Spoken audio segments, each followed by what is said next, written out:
Okay, there. I hadn't brought myself into the live stream yet. So welcome everybody. I'm so glad that you could make it, and thank you for being here. There's a lot to talk.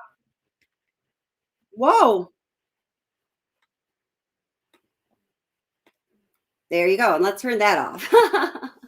Okay, so I was just uploading that one download. That uploading the download, isn't it crazy? Oh my gosh, it's just making videos can get a little tedious at times. But let me just get this one thing taken care of here. It just finished downloading so I could upload it as that little intro ended. And again, thank you guys so much for being here. Let's see.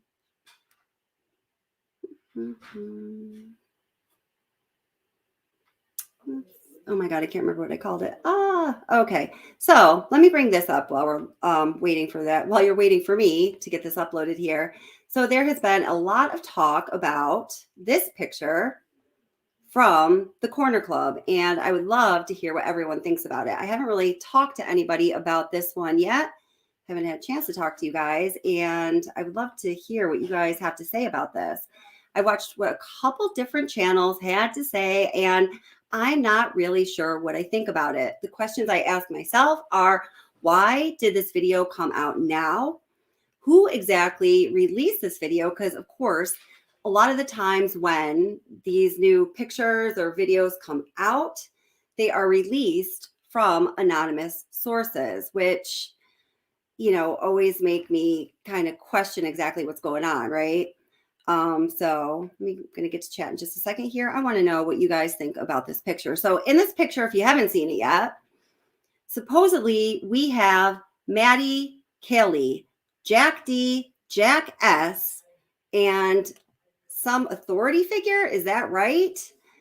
I don't know. I feel like I definitely see Maddie and Kaylee and Jack D.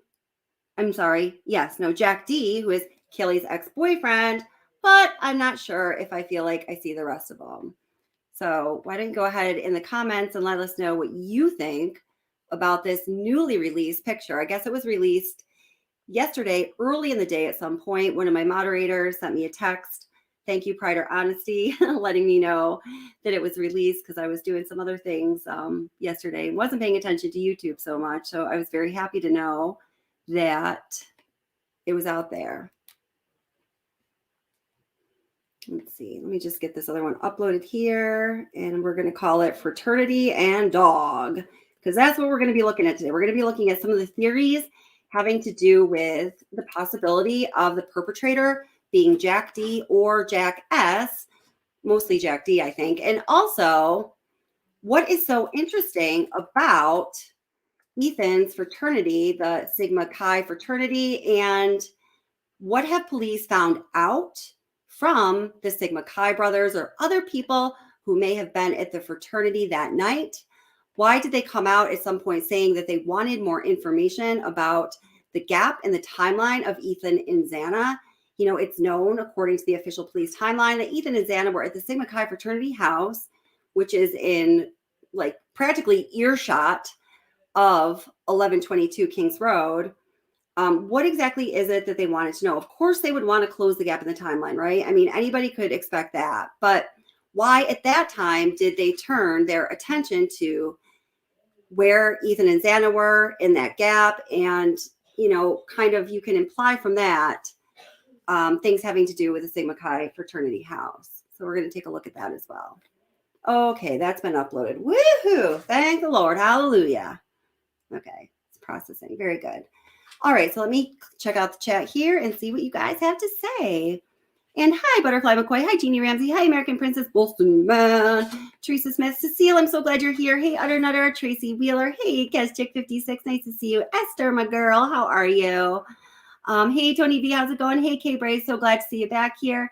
Tim Severs. Jody is cool. And Trinity, how's it going? Bill BJ, thanks for becoming a member, by the way.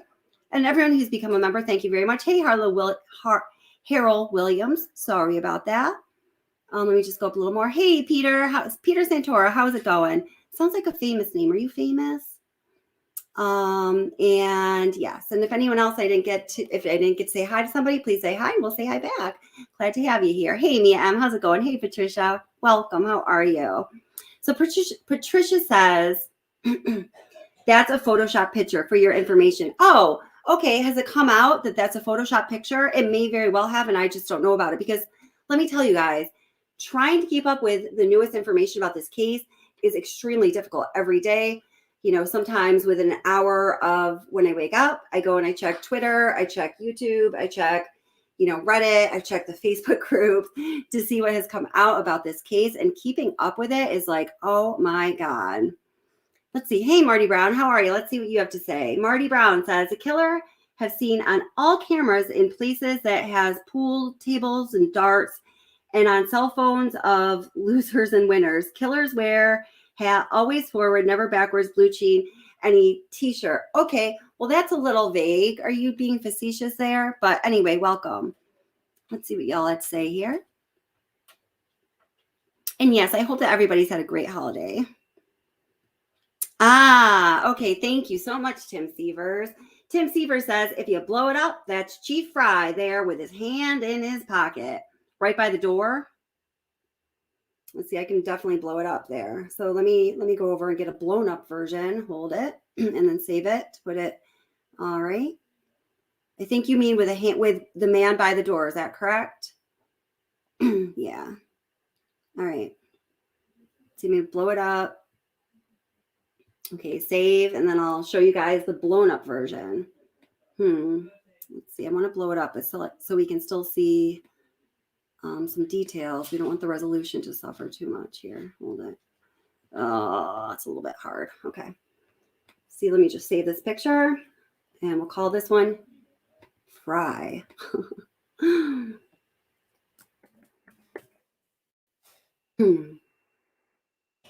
Okay, so here, let me bring that into the stream. So I'm going to bring the blown up picture, as Tim Seaver suggests, into the stream so we can all take a look at it a little bit closer and see if this looks like Chief Fry.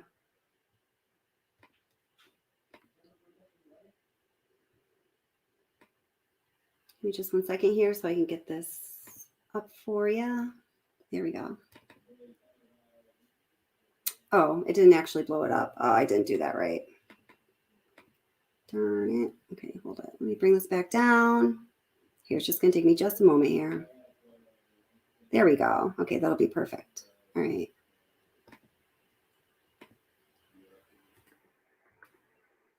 Copy, paste. Blow it up. Whoa. Oh, good. I got that blown up real good. Okay. And then crop to 16:9 dimension. Save. Thank you for your patience. Save image. We'll call this one the real Fry. Okay, now I can bring it up for you.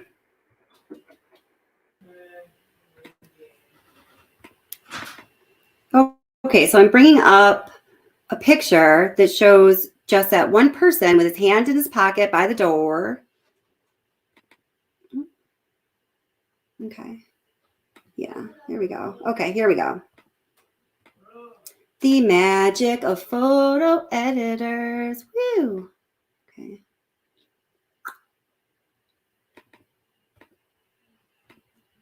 All right. There we go. So there supposedly is Chief Fry in the corner club in the same space at the same time as Kaylee, Madison, Jack D, and Jack S. But as Patricia says, it might not really matter because Patricia tells us that's Photoshopped. Where did you learn that, Patricia, by the way? And guys, if this is like old news and I'm not down with it, I'm very sorry about that. You know, as I said, it's hard to keep up with all the latest and greatest information all at the same time. Jeannie Ramsey says, no, I have not seen that it's a Photoshop picture, no verification on it. So are you saying, Jeannie Ramsey, and thank you for everything you do, Jeannie. I sent you an email earlier. With my phone number, let's talk tomorrow, by the way, if you're down with that. That would be great. Keeping up with emails also hard too. I try, but so are you saying, Jeannie, that there's no verification that it's either legitimate or Photoshopped? Yeah. Hey, Double R, how are you doing? Double R, we had like 850 people in chat the other night. I'm sorry, I didn't mean to blow you off. How are you doing? Nice to see you. And then Jane Coolman says, no, he's the owner. Okay. I'm going to have to do some more investigating into this. And then American Princess says, I also heard that guy was the owner of the Corner Club.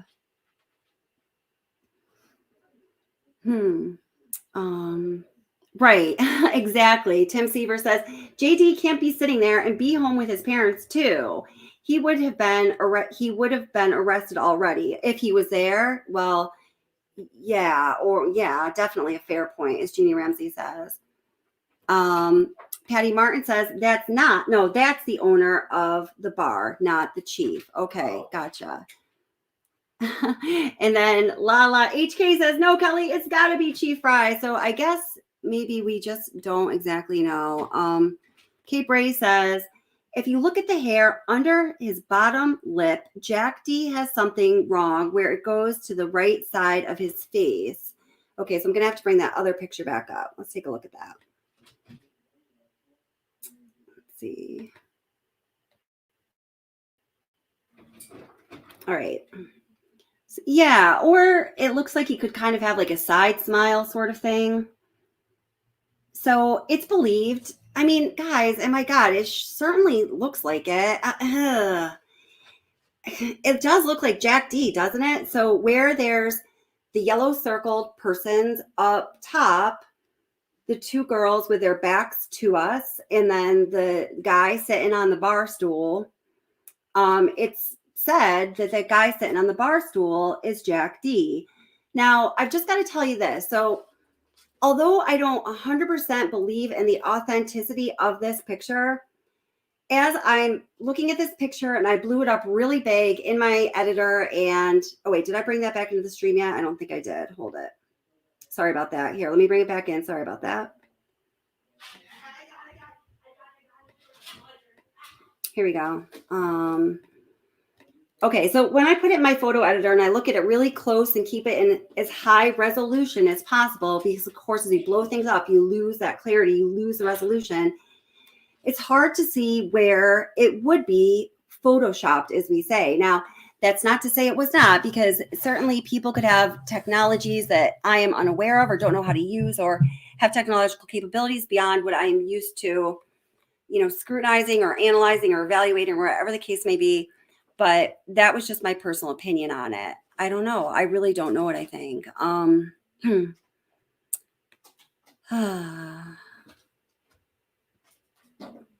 Let's see what else you guys said in chat here.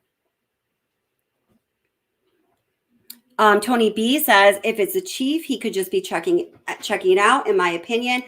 So I was thinking about this. So when I was in college, for most of my college career, actually, don't judge me for this, but I'm going to tell you a little story. Everyone gather around, sit by the campfire. I dated this guy who was the manager of a bar that was like totally a college bar. The bar's name actually was Kelly's.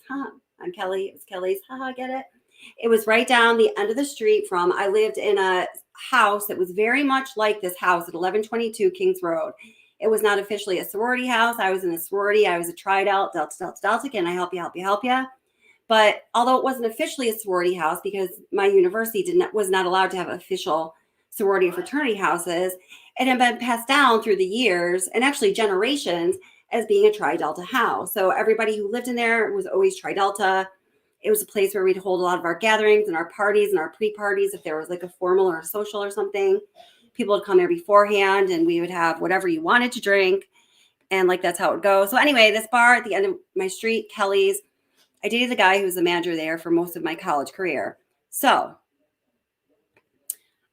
often, all the time, definitely on nights like Fridays and Saturdays when the bar was going to be crowded, there were uniformed and off-duty police officers popping in there all the time, checking on things. I know this for sure, and I know this well because my boyfriend was the manager. He was always on the lookout for these things because there were illegal things going on in there for sure. I know that there were. And so I wouldn't be surprised if an on-duty or off-duty officer was popping in to see what was going on. So Patricia says that many channels are saying it's fake. The timestamp looks messed with, and Kaylee looks photoshopped. Look at her feet in shadow. Okay, yeah, okay. I see that. I see what you're saying. And then Elizabeth says, not photoshopped. Oh my gosh. Yeah. Gosh.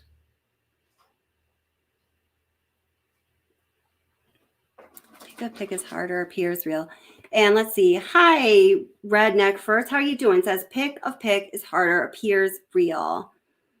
And then Teresa Smith, welcome. How are you doing? Says, I think it's photoshopped, in my opinion. Look at the time and date on the bottom.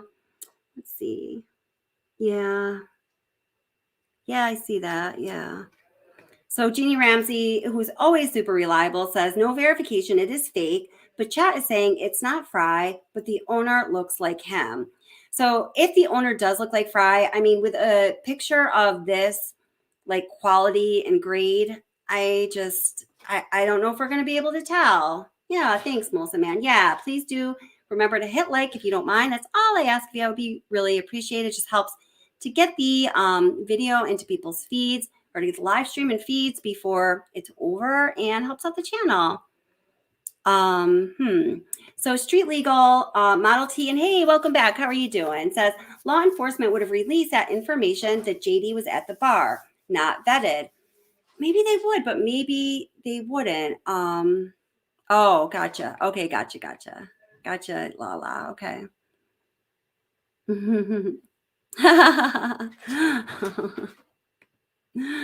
I'm not gonna say boo about StreamYard, Edward. Ha! How do you like that? Oh my God, you're so funny. Let's see. So, all right. So let me get to some of the others. I don't know. I didn't know if, I don't know. I didn't know if I was going to even talk about this picture. I just don't know what to think about it. I definitely don't want to perpetuate any rumors or spread around things that are fake. But I just want to know what you guys think. Yeah. Yeah. Well, right. Okay. This is a really good point. If the date was changed at the bottom, like you guys are saying, and you totally might be right, why are Kelly and Maddie wearing the same clothes as they were in the food truck video or when they were at the food truck? So that's right. So if you guys have all seen the food truck video, if you wanted me to, I could definitely play it for you. I've in a few of my videos. Hey, me too. Those are definitely the clothes that they were wearing. You know, people noticed that like the oversized jacket saying, you know, was that really Maddie's? It was super oversized. Was it some guy that she ran into? It's probably a guy's jacket because it's so oversized. What's up with that? Who is the guy? What's going on? We want to know who the guy was, right? So I'm not sure. So Mrs. B said, I feel like the cops would come out and say that it was not real, like they've been doing with other rumors. Okay, so to this comment and so many others that you guys have been so smartly popping up there, I'm just going to play a little bit of the material that I had prepared for you tonight. That's what I was waiting for it to upload. So let me just get that into the stream. So I'll have to stop this stream and present, share screen, doodly doo. Okay.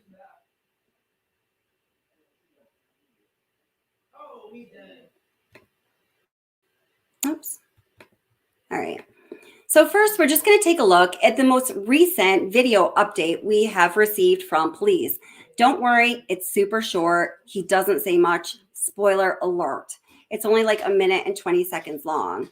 From there, we're going to go into a couple different media reports that have come out that covered what authorities said, particularly in regards to the dog, Jack D, and the fraternity.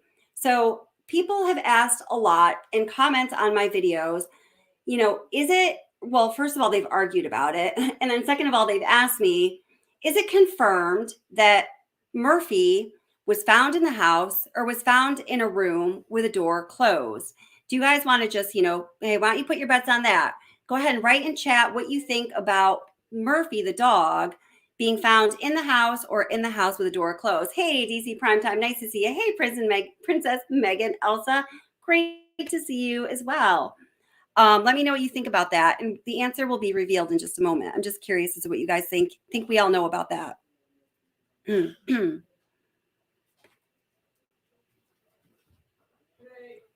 Let's see. Oh, let's see. What does Marty Brown say here? Okay. Oh, wait. Why can't I pin you? What? Hold it.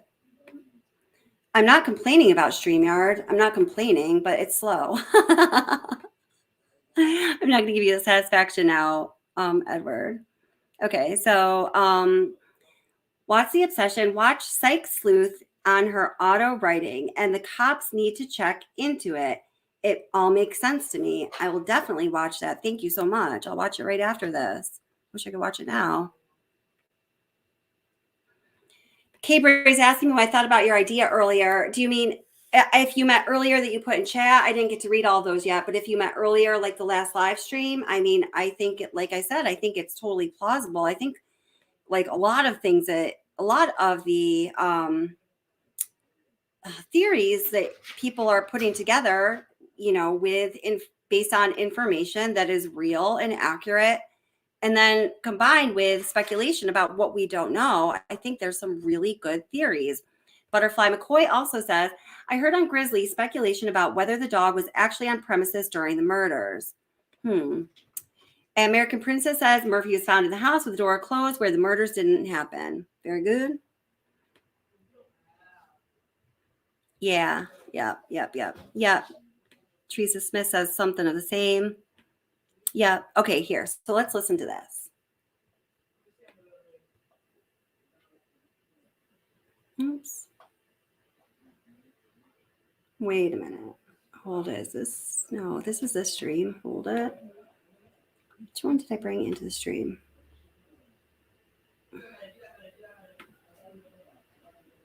Did I bring it into the stream yet? Hold it. Let me get this up. I think I brought the wrong thing into the stream. Okay. Now I'm going to bring the right one into the stream.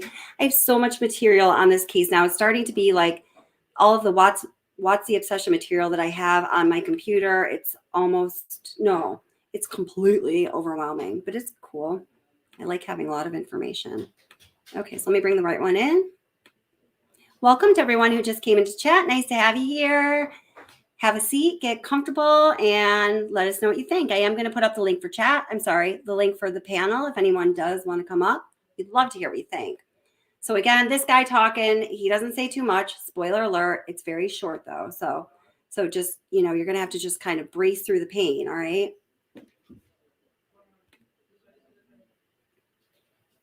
Oops. Okay.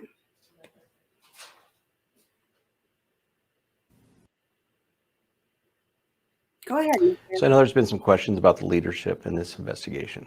What I want people to know is this is a Moscow Police Department investigation. We're utilizing the resources of the FBI and state police, but we pick the investigators. My command team oversees this. We have 94 years of experience between us, and we're going to continue to work this case. We're going to continue to work it to the completion.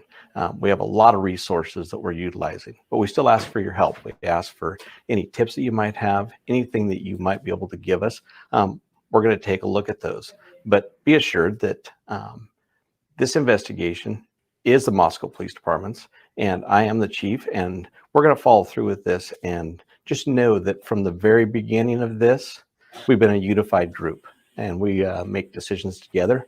But those ultimately, I stand behind at the end.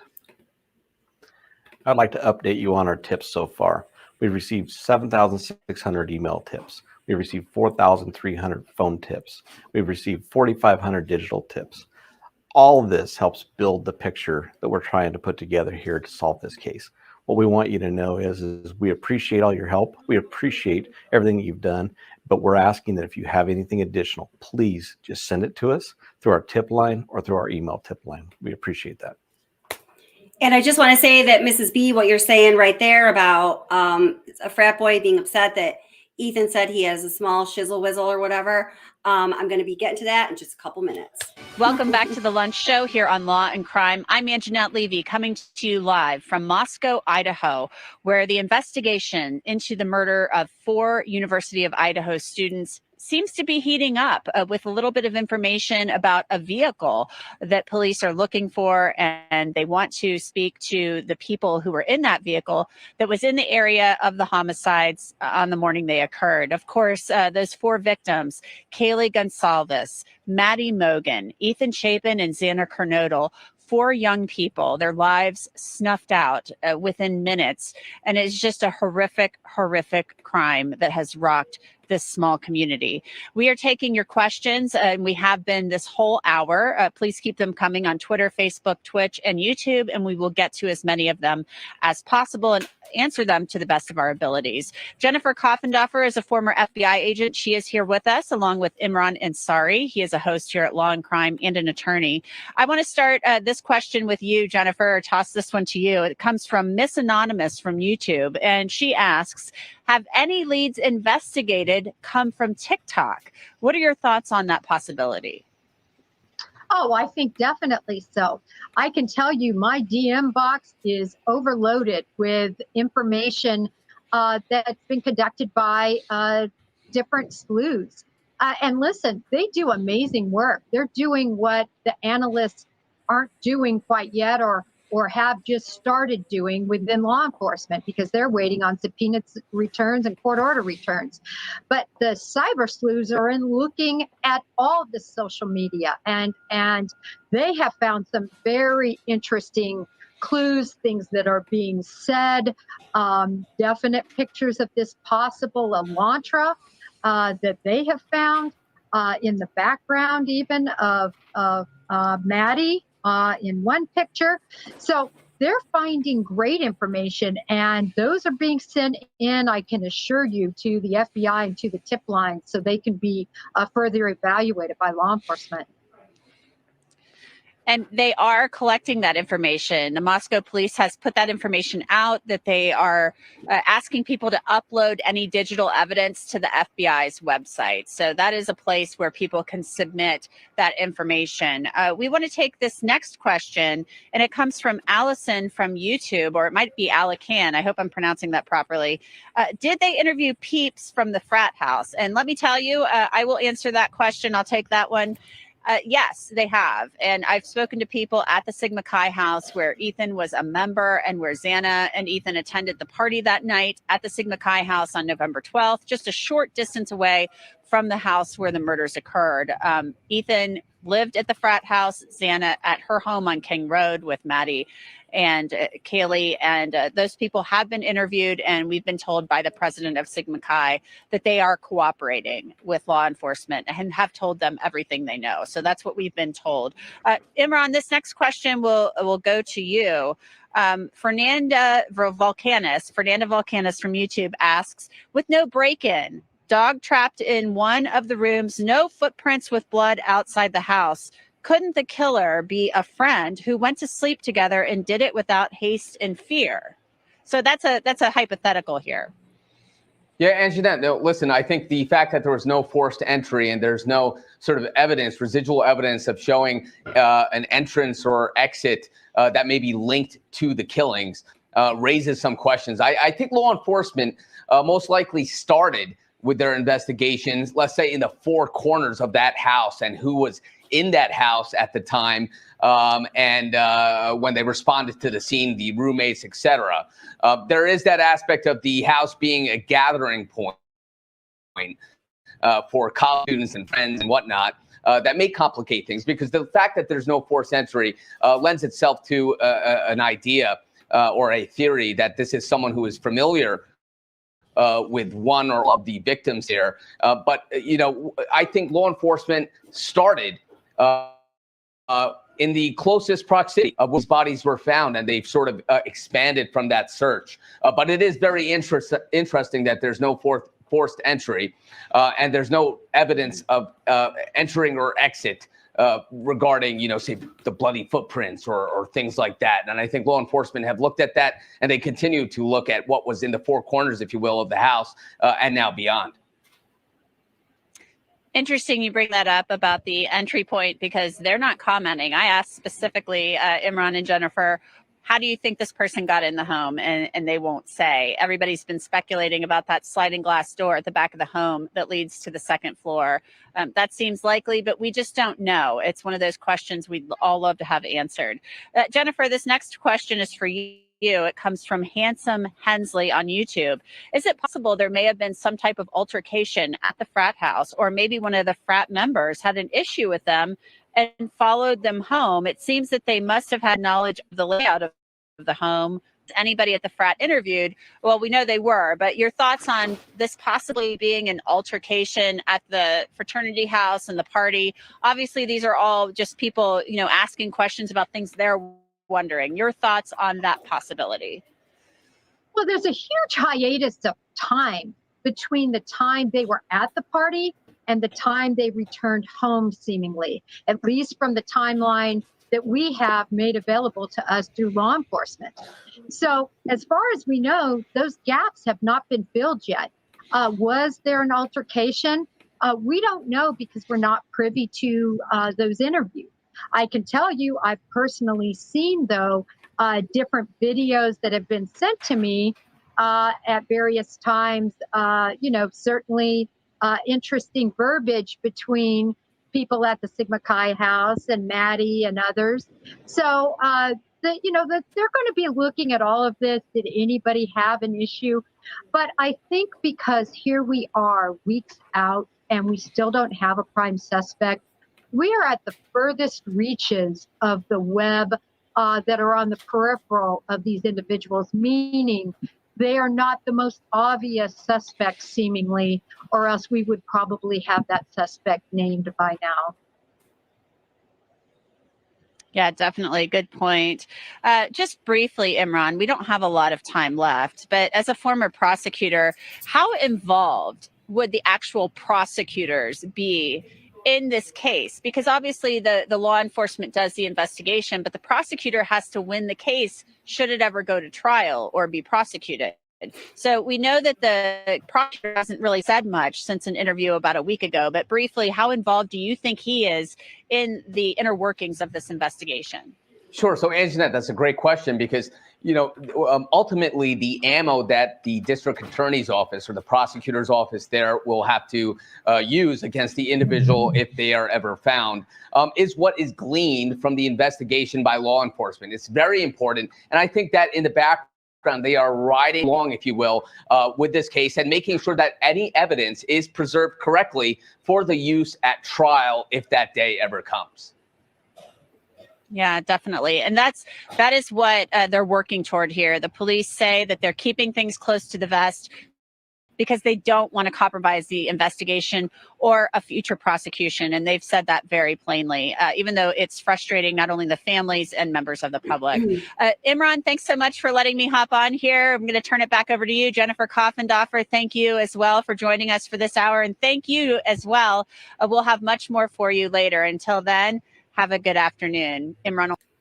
Okay, so now we have another clip from another broadcast. It's a lot shorter. I'll be right back. This morning, police zeroing in on the movements of two of the University of Idaho victims, Xana Kernodle and Ethan Chapin, the night they were murdered, looking specifically at the hours between 9 p.m. and 1:45 a.m. when the couple was believed to be at Ethan's fraternity. Why are you looking for more information specifically about where Xana and Ethan were in regards to his fraternity house? That actually seems to be one of the larger areas that we don't have a lot of information in. And so being able to locate what they did that night, to maybe who they contacted, maybe any routes that they took home, that would be important for the investigation. Xana and Ethan stabbed to death less than a block away at Xana's home, along with Kaylee Gonzalez and Madison Mogan, who were found on the top floor. Two roommates survived, along with Kaylee's dog, seen in this TikTok video. Authorities now say the dog was found inside the home, but in a separate room from the victims. How important is the behavior of the dog in your investigation? We don't believe that there was any appearance of forced entry into the home. And as well, at this time, we have not determined if the dog was inside the residence during the murders or not. What we do know is that the dog was inside when officers arrived. The dog did not appear to have any evidence on it. Police also addressing information. Okay, so there you go. They said, we do not know if the dog was inside the time of the murders. We do know the dog was inside when the police arrived. The dog did not appear to have any evidence on it. That is the official word from authorities. Information about the victim's manner of death after Kaylee's father said he learned his daughter's wounds were much more severe than her friends, fearing Kaylee was the target. Please don't be my child that's the target. Police telling ABC News they have not provided the family with that information. Authorities also telling me they're not attempting to refute what the family is saying. Ultimately, they want to protect the integrity of this investigation. But as time marches on, Steve tells us he's been approached by a private investigator to help solve this case. Kana Whitworth, ABC News. Seen in this TikTok video, authorities now say the dog was found inside the home, but in a separate room from the victims. How important is the behavior of the dog in your investigation? So there, in this broadcast, I put these back to back because I just wanted to point out the difference. That newscaster says the dog was found in a separate home inside the residence, right? So now we have, if she's accurate, don't know if the dog was there during the murders. However, the dog was found in the house in a separate room, according to authorities. We don't believe that there was any appearance of forced entry into the home. And as well, at this time, we have not determined if the dog was inside the residence during the murders or not. What we do know is that the dog was inside when officers arrived. The dog did not appear to have any evidence on it. Police also. So the point there is that, according to what that man says, who's the spokesperson for the authorities, he says, we don't know if the dog was inside or outside the house during the time of the murders. We do know that the dog was found inside the house and did not appear to have any evidence on it. I hope it's more than he didn't appear. I hope that they absolutely positively know that the dog didn't have any evidence on it because they thoroughly checked the dog. But anyway, that just might be a matter of semantics. He did not say that the dog was found in another room. However, many reports do say that. I'm not sure why that reporter added that he was found in an extra room. If that's something she knew from talking to authorities or not. I've just been going on the assumption that the dog was found in another room due to all of the reports that seemed confident that he was. But I just wanted to let you know that's what we have as far as official word from authorities. Addressing information about the victim's manner of death after Kaylee's father said he. Okay, so now I just put this in here just so I could keep track of it. Okay, so now I want to go to just new information that has been, as of today, that has, that's circulating around the web streets about, what's been going on with this case. So here what we have is a response to somebody called the Canon Knitter. I don't know how you say that. Now this person, Nathan Adams, is replying to I'm just going to say the knitter, saying, you're saying, quote, we found the car, end quote, with no facts to you say, why is this the car? And then other people were commenting on this. So as we go along and see what the next comments were. Oops. Someone else says, I got to get right on that. The person who originally posted that, and I don't think it was originally posted as private or protected when that person first posted it. Now their Twitter feeds are protected. So why is that? I don't know. Again, this is just speculation. There's a lot of anonymous people out there posting about this case, making very strong claims. Of course, we ourselves cannot verify or determine that these claims are false based on just the fact that they were posted by an anonymous poster. So this all gets very frustrating now, doesn't it? I think so. Okay, now here's the official updates as of the last date. The Moscow police updated us, which, as you see here, was 11/27/2022. So that was yesterday. Today is the 28th. All right, so we have, what do we have here? Progress continues to locate the white 2011 to 2013 Hyundai Elantra, believed to be in the immediate area of the King Road residence during the early morning hours of November 13th. Investigators believe the occupant or occupants may have critical information to share regarding this case and have identified over 22,000 vehicles. If you know of or own a vehicle matching the description, yeah, I own it and I'm going to come forward, right? Or know of anyone who may have been driving this specific vehicle on the days preceding or the day of the murders, please forward that information to the tip line. What I find interesting here is in the very first sentence, progress continues to locate the white 2011-2013 Hyundai Elantra. What the hell does that mean? Progress continues? Has there been made progress?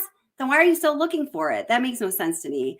I don't like it when law enforcement doesn't make sense. Please, law enforcement, just make an effort to make sense. If nothing else, please. That's all we ask. Goes on to say, investigators believe someone has information that adds to context to what occurred on the night of the murders and continue requesting additional pictures, videos, and social media content. Our focus remains on the investigation, not an individual's activities displayed in the tip. Whether you believe it is significant or not, your information might be one of the puzzle pieces that help solve these murders. Digital submissions of tips and leads will not be publicly disclosed due to our ongoing commitment to keep information private, and details may be pertinent to the ongoing criminal investigation. Reminiscent of Kylie Rodney. Anyone? Anyone? Anyone? I know what you think. Don't worry. Okay, moving along. Whoops. Whoops. Okay. All righty. Next. There have been numerous inquiries from members of the public and media to verify digital media published online. So this is going back to, somebody just saying, if that picture from the corner club were not real, police would have come out and said this, right? Any picture or video provided through the official public records request process is authentic. However, once a record is released, whoops, didn't want to go there yet, we can no longer verify its authenticity as we do not know if anything has been altered. Detectives are aware of videos distributed by local business. Well, that still doesn't tell us much, and I'm sorry that's not very much information, but it's important to know that that is the latest and greatest from law enforcement. So now let's go back to that. Let me just see if there's any comments in chat here I want to pick up. So just so you know, we're going to be moving on. Hey, John McSmith, how are you doing? Hey, The Rockways, welcome. How are you doing? Hi, Chrissy Nettie, welcome. How are you? Hi, Blues number one. Whoops, where'd that go? Oh, I lost what I was just looking at. I'm sorry. Oh, number one, Hockey Lady, welcome. How are you? Let's see. Okay, so good comment here. Blues number one, Hockey Lady says they interviewed the frat, but did they take DNA? Very important question. Whoops. Oh, wait, hold it. I kept that video playing. I want to go back to, let me pause it here. Hold it. Okay. All right. That leads into what we are going to be talking about regarding the fraternity. Now, as many of you know, all social media from the fraternity over the last 2 years had been taken down shortly after these murders occurred. I find that a little curious. I feel like, wouldn't investigators have said that they made that request? If they did make that request, maybe they would have, maybe they wouldn't have, but why did they take all of that down? Now, as I've told you, I have a couple, actually right now I have 3 exclusive videos from the fraternity from those days. One of them I included in a video a few days ago without sound. The other one I uploaded just a couple of hours ago with sound. Go check it out. You can find it here. Let me give you the link on, the Watch the Obsession page. I'm not going to play it here because the song is Drake, and I actually had to jump through a lot of different hoops just to get it up with sound. So I'm not going to play it during the live stream for fear that the live stream will get taken down.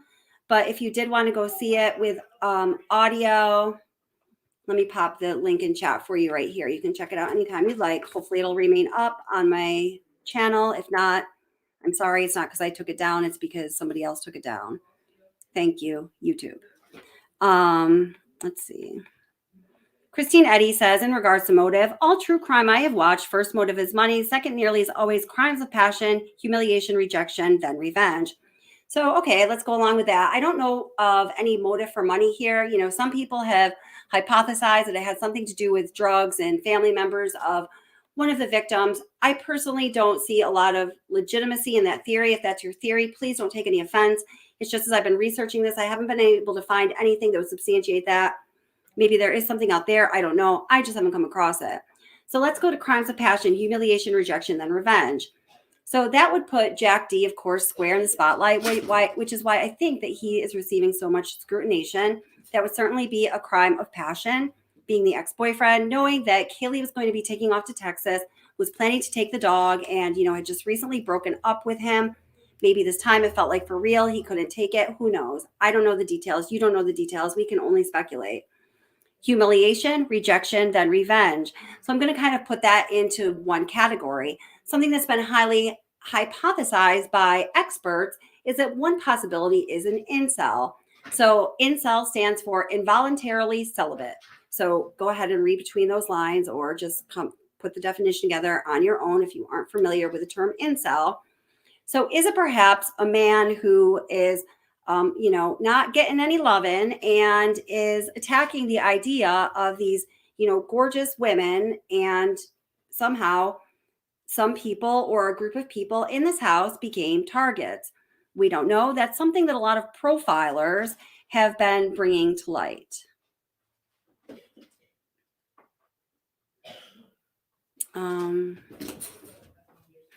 I don't know what this means, Dan Markle. Justice for Dan Markle. That's another great case.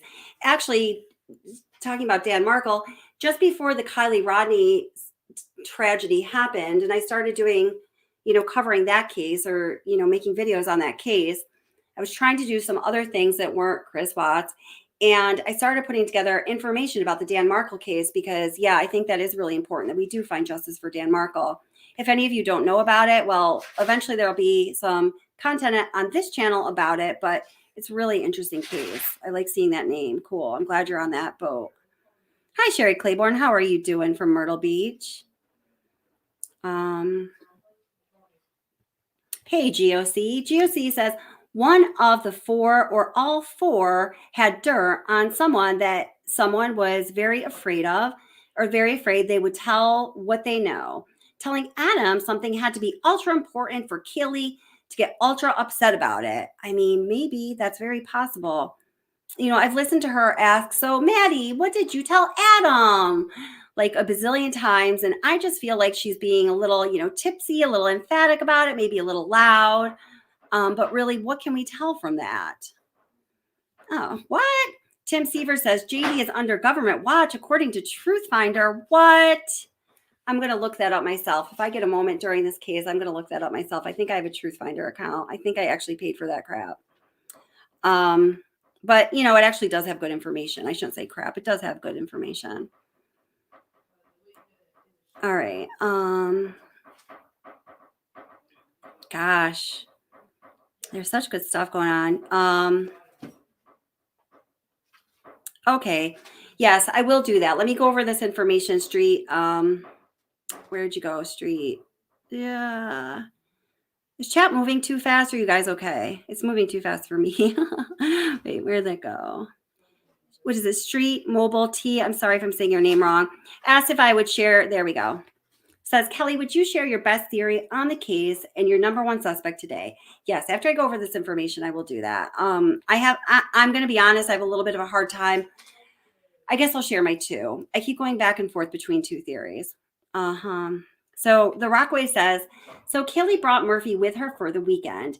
Did the dog go to sleep with them in Maddie's room? How does that work with the murders? I do believe, okay, this was a question that came up last live stream. I was searching everywhere for this in the couple hours before this live stream, because between last live stream, which was 2 nights ago, and tonight, and there's going to be another live stream tomorrow night on the Idaho case, and then Friday night on the Watts case. Friday's my birthday. I'm going to be 44. Woo woo. I found a clip where Katie's mother was talking, and she referred to the dog when Kaylee had been home for that week and a half on break. So I am almost positive that the dog was with Kaylee during the break, because the mom referred to the dog being there. So that answered that question, right? Let's see. Okay. All right. So many great things in chat. I can't get to all of them. I wish I could read every single one of them. Hey, Sis Fishes. How are you doing, sweetheart? Hey, Kathy Baker. Welcome. Hey, Mike Hill Jackson. How are you doing? Hey, Mrs. B. Hey, I kind of already said hi, but hello officially. Hey, Phineas Diller. How's it going?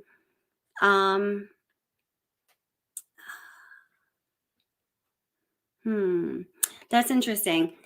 Check out his communications with Kaylee in the recent past prior to the murders. He wasn't really nice to her. Familiarity breeds contempt. Oh, touche. What a great quote. Hey, Isles of You, how are you doing? Nice to see you. Corner Club puts crushed ice in the urinals. That's a classy touch. Well, thank you for that detail. Oh my God, Isles of You, I think that cracks the case. Oh my God, that's so disgusting.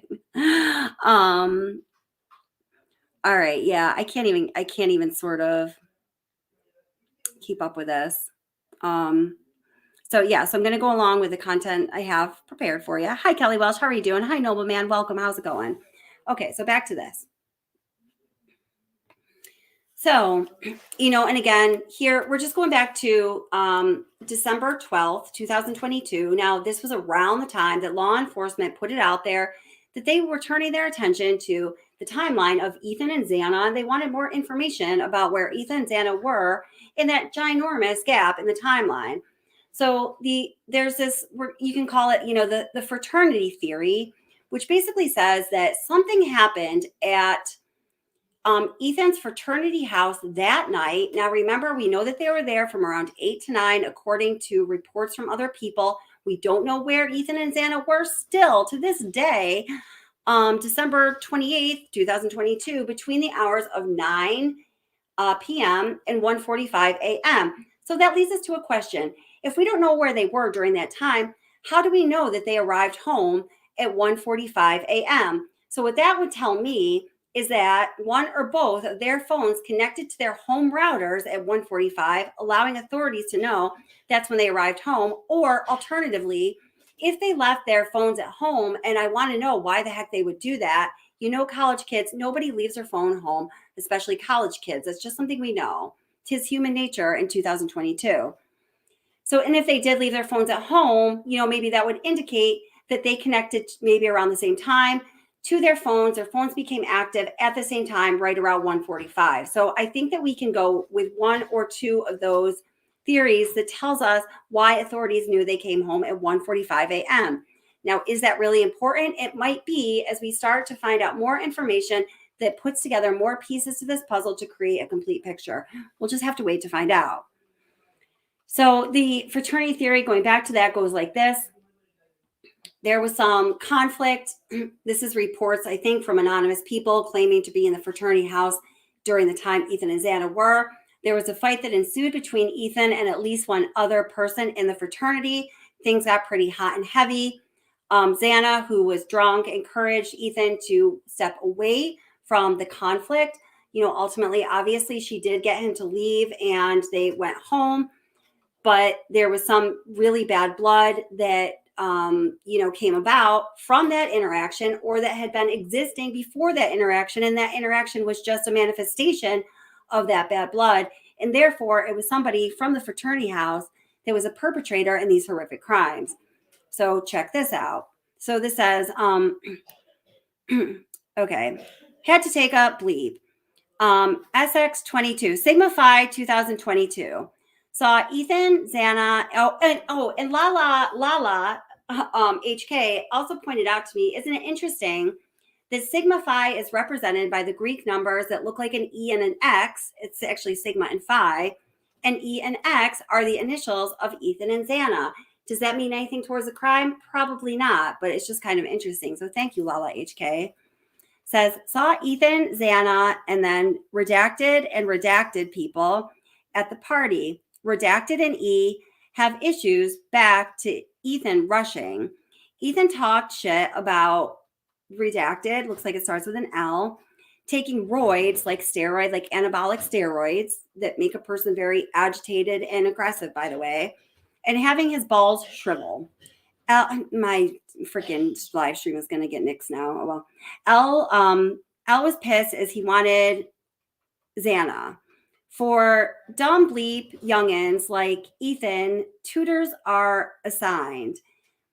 Redacted blew it with E, a second-year freshman. Redacted also self-conscious about his, I don't know. I'm not sure. And I think it's something I shouldn't say. Talks empty bleep.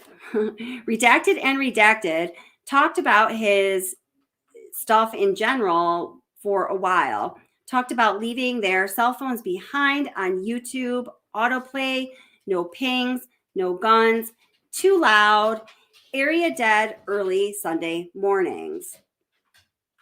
So this is saying, if you didn't catch all that with the redacted and the bleeps, that these two other people who were at the fraternity house, they were talking crap. They were talking about leaving their cell phones behind on YouTube, so there would be no pings. There would be no guns because guns are too loud. And also that area is dead on early Sunday mornings. Interesting, huh? So the redacted person, named starting with B, even calls out crap media. Media saying girls were targets, that crap is false. I don't know. I can't read some of this. Targets were Ethan, Xana, and Maddie. Mads talked crap about the person whose name starts with an L, never acknowledged the person whose name starts with B. Maddie right now about that one. He is a C word. Ugh. Person whose name that starts with L should have also taken out the B name. Oh my God. And then if you go over to the other side, it says had to charge, no plug. Mads is also a target. And then I feel like those next few sentences, I'm not even going to read. It's almost like talking in code. It says, high probability some brothers are aware. Rogaine has ample opportunities and will play grieving boyfriend. Rogaine has ample opportunity and will play grieving boyfriend. That's Rogaine, by the way, I've learned through my research, is how some people refer to Maddie's boyfriend. If you saw Maddie's boyfriend talking at the memorial, he does kind of have a receding hairline. So I'm pretty sure that's why they call him Rogaine. Separate from observing that through my research, I have been able to find that out. And I'll tell you a little more about why and verify that with receipts in a little bit, okay? They can only do so much in 2 seconds here. Whoops. Go back. Okay. Let's see. So Rogaine has ample opportunities and will play grieving boyfriend. Again, Maddie's boyfriend. Pleep actually talked about this crap in detail in the past. Wear electrician's gloves, put on baggy clothes after and walk away. By the way, person that starts with a B, dad works for a professional cleaning company. That stuff was disposed of in Garden City over the Thanksgiving holiday. So Garden City is in, well, maybe there's one in Idaho too. I know there's one in New Jersey. So, this all feeds into the fraternity theory, along with, as I mentioned, all of the fraternity social media for the past 2 years had been taken down, which, you've got to ask why that is, right? And I just don't know exactly what to think. Here, hold it. I'm uploading another exclusive video I have. I'll play a little bit of it for you during this live stream here. Let me just upload it super quick. Then let me get to chat. And I'm also going to put up the link if anyone would like to come on panel. How do I have these exclusive videos? Because I have a lot of people contacting me. I do a lot of poking around myself. And every now and then I get lucky. I found an exclusive source in the Kylie Rodney case as well, which had never happened before. Let's see.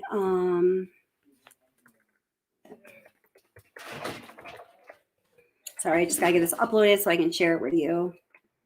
Oh, I guess it doesn't really matter because I'm not gonna play the sound. Well, here, let me just do it this way. Next. So get your courage up. Who wants to come up on panel? We all want to know what you guys think. Please come on up and let us know what you think. Okay. All right. When that's done cooking, let me see if it's done cooking yet.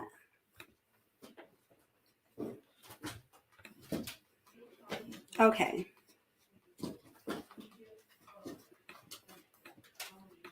Does it do the whole thing? Wait, hold on.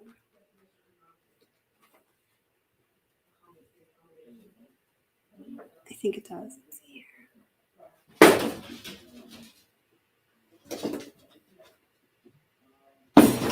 All right, I'll play it in a minute. I'm going to play it in a little while.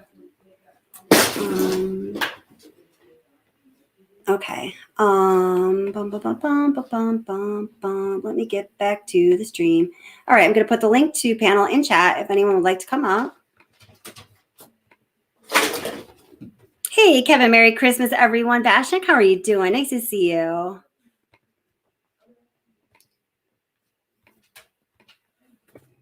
All right, there's a link to chat if anyone would like to come up. I'd love to have you come up, okay? All right. So yeah, K-Braze, yeah, absolutely. K-Braze says the theory plays well into this scenario. It does. So K-Braze was just, and K-Braze, if you want to come up and say anything else about that, you're welcome to do so. I don't know if I got, the whole thing about your theory. As I mentioned, just a few hours before this live stream, I was pretty busy trying to put some material together for you and verify various things. K-Braze is, asking at least about the idea of, wasn't there an Alexa there, in this student's house where everyone is up with the kind of the latest technology? Wasn't somebody using Alexa or something like that? Alexa hears everything, right? In fact, I won't even put one up in my house because of just all the things that you've learned about it. I don't have anything to hide, but it's just kind of creepy knowing that there's something that is always listening to you, don't you think? So, I know. So, they're bringing up the idea there in that little bit that I just read that, something kind of negative about this guy, Rogaine, who is Maddie's ex-boyfriend. And now Justice for Dan Markle says, Maddie's boyfriend broke my heart at Memorial. Yeah, so we can play that too if you guys haven't seen it. Maddie's boyfriend, I mean, if he wasn't totally brokenhearted about Maddie's death, he certainly convinced me in the Memorial. It truly was heartbreaking. It made me cry for sure. So, all right, great. We have a Validation Boy here backstage. So I'm going to bring Validation Boy up on panel. And hey, Validation Boy, awesome to have you here. How are you doing? Oh, wait, hold it. Let me unmute you. Hold it. Oh, there you go. Hey, I can hear you now. I think I can hear you now. Say hello. Hello, how you doing? I'm good. How are you doing? Awesome to have you up here. Thanks for coming up. No problem. I've watched several channels. I'm not usually into true crime, but this case really got me into it recently, and I've watched about 20, 25 channels, and your channel is by far the best channel covering any of this stuff. I just want you to know that. Oh, thank you so much. Hey, I appreciate that big time. Thank you. I appreciate that. And I'm also 44. Happy 44th coming up. Oh, nice. Woohoo. 44. Give it up. Give it up. I got a day and a half left. So that's great. I got two speculations for you to possibly ponder on. First would be, does Kaylee's older sister have a concrete alibi for the time in question? You know what? That's interesting. Were you the person that I said to in a comment on a video, let's talk about that tonight? Because if it wasn't you, I know that a lot of people have been asking about that. And I honestly know nothing about her alibi. Nope, I know nothing about it. But I understand, I think, why people are saying that. It was her demeanor and kind of like her attitude towards Kaylee in the interviews, right? Definitely. Yeah. And the way she kept cutting her own mom off in conversation while her mom was grieving and talking into the camera. She just kept being like, yeah, mom. Yeah. Okay, mom. Yeah, sure. That's what I got from it. Yeah. And the second I did too. And Go ahead. the second idea to speculate on is it possible that this is maybe an inside job with the department? That's 100% speculation. But everything seems so clean. Everything's so hush-hush. I know you've talked about the fact that the campus is somehow tied into the ownership of the boys' fraternity. I think I heard you say something about that. Yeah. Yeah. I don't know too much about I don't know too much about that. I don't know if you heard that here or somewhere else. I've been looking a lot into the boys' fraternity because, I mean, I'll just be honest. Somebody asked me, like what my number one theory is. Although I think that, there's a lot of questions having to do with Jack D, I no longer really think that Jack S in my mind is a suspect. Like I personally and my Kelly mind have cleared him. That doesn't mean anything, but I think that there is something to what happened that night in the fraternity. I think it's really strange that there's such a ginormous gap in the timeline. I mean, when do you ever see that? With all of the security camera, with all of the technology that we have, all the capabilities we have, tracking a person's cell phone, and everyone always has their cell phone on them, and just all the other ways where we know we can create an alibi or a timeline for a person without them ever speaking. How in hell is there a 4-hour and 45-minute gap in that timeline? It just doesn't seem possible.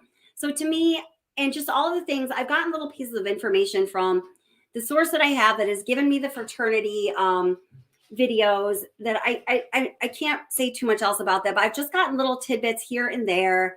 And also these anonymous postings, although I don't give them a lot of credence, they go along with what I have learned by other sources. So when you put all of that together, that makes me look towards the fraternity theory, so to speak. The complete lack of information that the department is giving us is the reason why there's so many avenues to explore when it comes to speculation. I agree. I agree. It's like if there's an abundance of evidence inside that place, then it makes you go down two different roads. You know, is it an inside job? Is it a cover up? Do they know already who did it and they're trying to get them to expose themselves? Or are they trying to have enough stuff to, you know, it's just too many options. And otherwise, if this was someone who is a pro or an SK, if you will, then this, if there is no evidence, if there is no suspect, then this is kind of a statement, wouldn't you think? This is kind of like I hate to say this, but for this sicko, this is their bragging rights. This is almost like, look what I was able to achieve, you know? Yeah, no, I agree. I mean, so, okay, I should say, as you bring that up, and if anyone doesn't know what SK is, I just gave you a little more of a hint in chat. Sometimes I know even like acronyms that I know, I get a little confused, but, you know, that's my other thought, is if it isn't something that has to do with the fraternity and what happened that night. And like I said, that is based on little bits of information that I've gotten, and also just I guess just a gut feeling. I know some people hate that, but I don't know, I guess your gut feeling sometimes is informed by little bits of information. You know, my other thought is an SK, because, you know, as we were talking about during the last live stream, I don't know if you had a chance to watch that at all. How in God's name, with the crime scene being as messy as it was there not enough evidence left behind for authorities to know who the perpetrator is? Oh, and let me just read the super chat really quick. Thank you, DC, for the super chat. Really appreciate it. It says, we know true crime. Sometimes we know. At times we just know. It's learned and it's gut instinct. Share what you know, or just know gut feeling. Yeah, absolutely. Yeah, I agree with that. So, oh, hi, my future husband, Pride or Honesty. How are you doing? Let me see what he says. He's the one that told me about the picture that I didn't know about. It was out there. The police body cam videos begin with police backing out of parking spot at Fraternity, meaning they were already there. So what were they doing? We don't know. Okay, that's interesting. So the police body cam videos, like the ones that were released from our friend Lana's channel, Truth and Transparency, Pride or Honesty, begin with them backing out of the fraternity. So what were they doing there? We don't know. Really good question. Yeah. Okay, I'll give the space to someone else. You're doing an excellent job. We really appreciate you. Thank you so much for everything you do. It's been great talking to you and nice to meet you. Yes, you too. Also, thank you so much. I appreciate you too. And just so you know, more than I can have up to like 10 people on. You guys know how much I love StreamYard, right, Edward? I can have up to like 10 people on my StreamYard because I have like StreamYard Premium, which is sometimes why I get so mad at them. But here, I'm going to bring up two different people here. I'm going to bring up Shams Don't Care. Yeah, welcome, Shams. And oops, I was going to bring up K-Braze, but it just says your device. Hey, what's going on? What's going on? Welcome. So glad you came up. What are you thinking? Right, honey, I've got a few thoughts. I'm from England, by the way, and I've been following this case for a while. Sorry, I've got a cold. I love your accent. Oh, I'm sorry you have a cold. I love your voice, though. You have a beautiful voice. Oh, bless you. Thank you. I did do a show today covering the Idaho case. And I'll try and wait a few days. Yeah, I've got a couple of channels. Shams Don't Care, yeah. I'll cover all sorts. If somebody, if one of the moderators or if anybody could get a link to her channel and put it in chat, let's please promote her channel for her. That would be great. Yeah, awesome. Oh, bless you. Thank you. But I'm pretty interested in this because it is. Can I just give a few of my quick thoughts? Please do. Yes, please do. Right. Number one, everyone keeps talking about the bottom, the bottom apartment, flat. Yes. I don't know what you lot call it. But what Yeah. you got to understand is a few years ago, it was renovated. So Yeah. some of the walls will be a lot thicker. So you probably would Right. hear the sounds from a certain place. Plus, what you got to think is that time of night, and it's literally like in a town centre. There's going to be a lot of noise. Not a lot of people are going to be hearing the screams or anything. Right. Right. But the perpetrator, I'm sorry, it's got to be either a very strong woman that is into wrestling, or let's just be Yes. realistic. I'm fed up of people saying, no, we don't want to say. Truth is, we know it's a man. Yes. Yes. I'm I sorry. think so. I agree. I It mean, I is think a it has man. to be a man. Yeah. I don't think it's a teenager. I do think it's someone that does know the victims. There's another thing that I also picked up on. Like, I don't know if anyone knows, you know, the way that you would stab someone. Sorry, I don't know what words to use. Okay. You know what I mean? The words you would injure someone. Right. The way you, yeah. There's a certain way you would do it compared to me. Right. Sure. So, number one, they would know whether it was the same weapon used. Right. Now, was it the same weapon that was used? We don't know. Number two, they can tell from like the DNA whether it was attacked first. Number three, Yes, Kaylee's dad is banging on and going on about, oh, my daughter was attacked the worst. As a parent, you might feel like, why are you saying that? Like yours was more special. I'm just being truthful. Yeah, as a parent, I'll be I like, get oh it. no. And then if it did turn out that it was his daughter, as a parent, you'd also be thinking, it's your daughter's fault that my child got attacked. I'm just saying, for Sure. example. I'm not saying it was Yeah. her. Then, So wait, number let me ask you five, a question. Okay, go ahead. And then I'll ask. Go ahead. sorry, where was those for Ethan and his missus? Where was them two from those hours? They was not having a secret rendezvous because they've already got the house, the flat, the apartment to go to. So what Right, was they doing? exactly. Yes, And exactly. number six, where was those two underneath, the ones in flat number one? Where was they? You're telling me that they got home about 1 o'clock and they fell asleep straight away? I've been drunk, we've Right. all been drunk, or we've had, Right. I don't know, whatever. But there's no way you're sleeping through all that. Yeah. Yep. I agree. So when I have the absolutely agree. toxicology report, then I will, when we have the toxicology report, we'll find out, was they drugged or not? Once we find that out, we'll have more answers.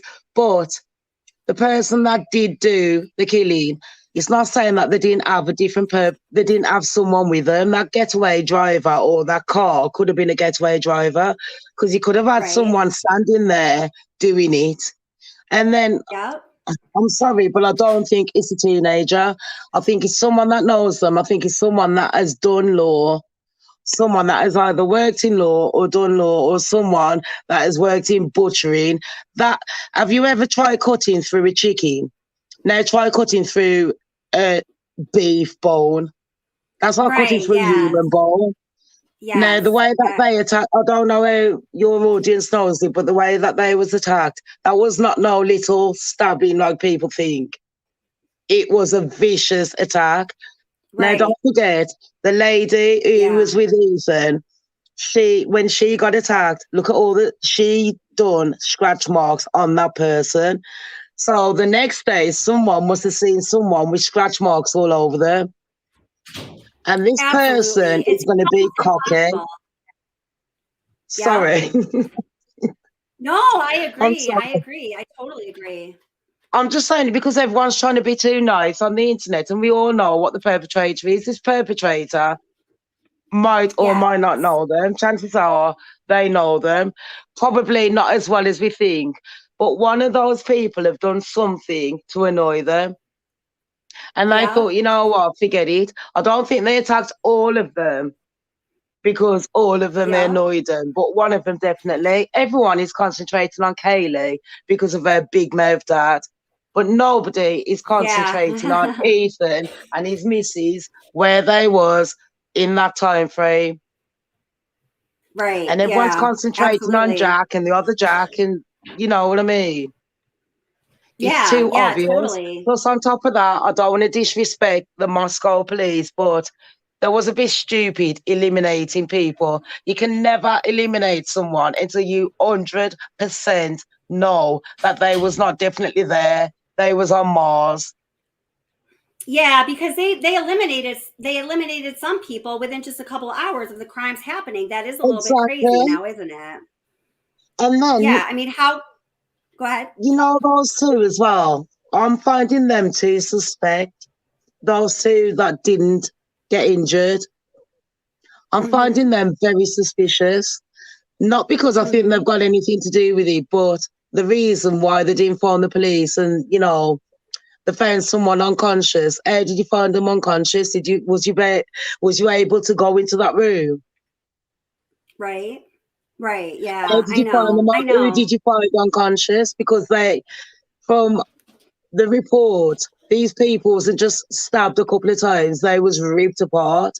So Right. that is unconscious. If I saw someone ripped apart, I'd know the difference between someone dropping on the floor unconscious and someone being stabbed. Yes. Yes. And then on Now. top of that, I'm thinking they phoned up their friends because they had Mm-hmm. something to hide in the house before they phoned the police, and that's why I think they're not dodgy in that way. Okay. Does that Like make sense? I what? think they probably had a couple of, you know, I don't know, ganja, Okay, with cannabis, drugs of some whatever. sort. Okay. Yeah. And there was Yeah. like, oh, Okay. sugar, the police are coming, we've got alcohol, because look at all the police reports of the police being there. They'll be Right. thrown out the Yes. repercussions. They know that police don't take kindly to alcohol. That's right. Thank you. Oh my gosh. Yeah. Sorry, I had to say all that. I had to get it off my mind. No, I really appreciate that. So let me ask you a question though. Is what you're saying in regards to Kaylee's dad is that although he's going on all of these media sources and saying that Kaylee's injuries were more severe than others, that's just his perspective as a father, because of course, anything that's done to Kaylee, he's going to take more seriously and more to heart than to anybody else because it's his Exactly. daughter. Yeah, that's This is what interesting. people don't understand. You've got to put yourself in that parent's shoes. Don't think Kaylee's dad or poor Kaylee. Imagine Right. someone that you love. I don't care whether you're a parent or not. That could be your pet, your parent, anyone. And someone has just told you that they've had a plane crash. You're going to think that they've been in the worst seat on that plane. Do you know where I'm coming from? Yeah, no, I And, totally get it. you know, people Now one thing always think the worst. Now, one thing I want to do, and if you want to stick around and watch this, and K-Braze, I have you up here. I'll get to you in just a minute. I'm glad. Just stay right there. I want you to be up here. I want to play a little bit of this video that I had uploaded. I don't know, maybe like I'll a mute week myself. to. Okay, thank you. Oh, thank you for all of your theories. I appreciate that. I uploaded this a week or 2 weeks ago, and this is my theory about the 911 call. Now, obviously, I might not be right. I always say I've been wrong before. I'll be wrong again, and maybe I'm wrong now. I don't know. But this is how I believe it all went down with the 911 call and the curiousness in the 911 call with them saying that, they were just calling in for an unconscious person rather than, a very bloody scene. So just take a listen here. Do we finally have the answers? Who made the 911 call regarding the IDAHO 4? And what the heck happened? What was said on that call that sounded so incongruent with what we know to be true about the crime? What did police have to say about the 911 call that was made around noon on November 13th, 2022 in Moscow, Idaho, hours after 4 students were tragically murdered? So what I'll say to that is it was made from the roommate's call, or phone, excuse me, and we're not going to divulge who made that call to be it's part of our investigation still, and when we get ready to release that, we will. The person that was inside the home that called 911, that was not one of the roommates. Can you conclusively rule that person out as a suspect at this point? I don't think I said that it wasn't one of the roommates. I said that it was used with the roommate's phone. I believe somebody asked if that was the killer, and you said no. No, that's correct. While 4 precious lives were taken that day, 2 roommates in the house rented by 5 girls survived the attack. We all know that the world of online social media and platforms can be a very cruel place. The 2 surviving roommates, although they had been through a horrific, traumatizing tragedy, had received a lot of hate and tons of criticism from people they don't know that have nothing to do with anything. So the question of who made the 911 phone call has remained. It's been out there, it's been talked about, it's been speculated on.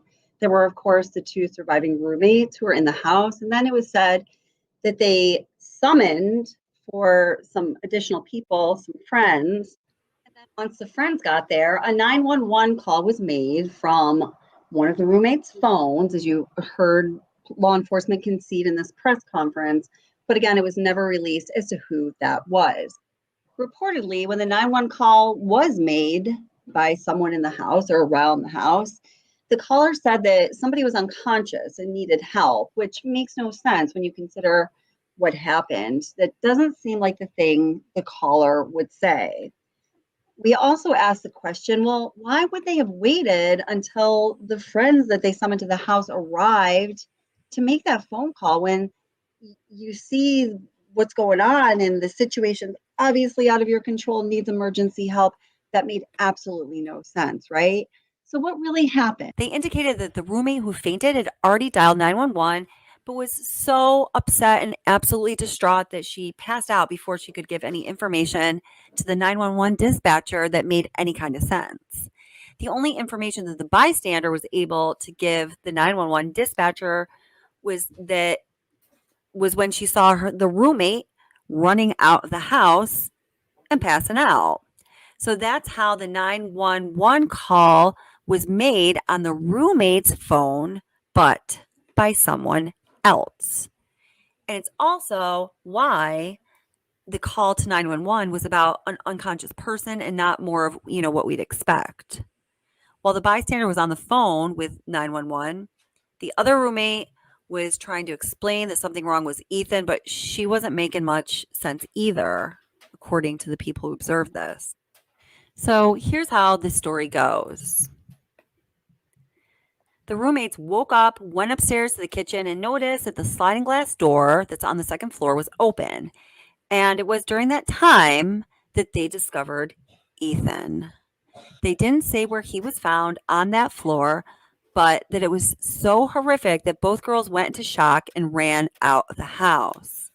One of the roommates fainted, and the other was beyond hysterical and not making any sense.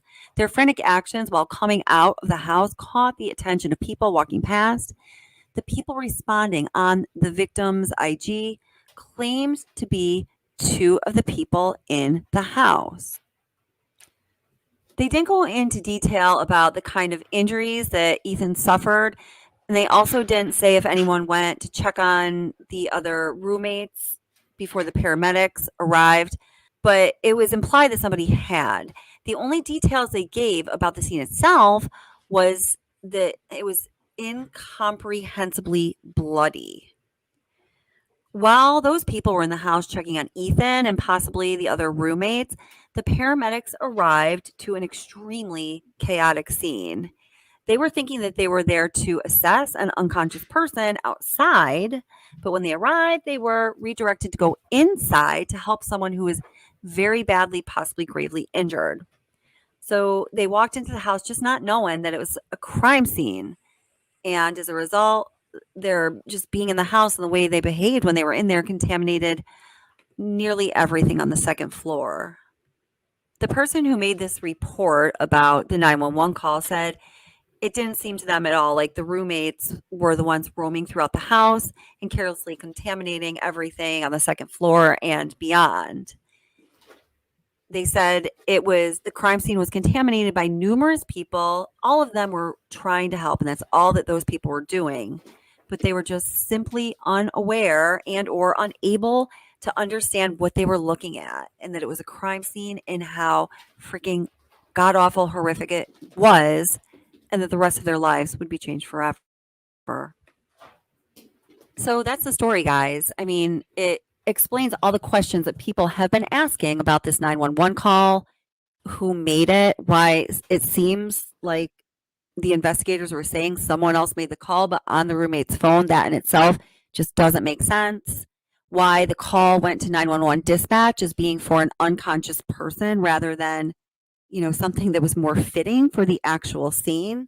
And also, I don't know about how many of you had heard this.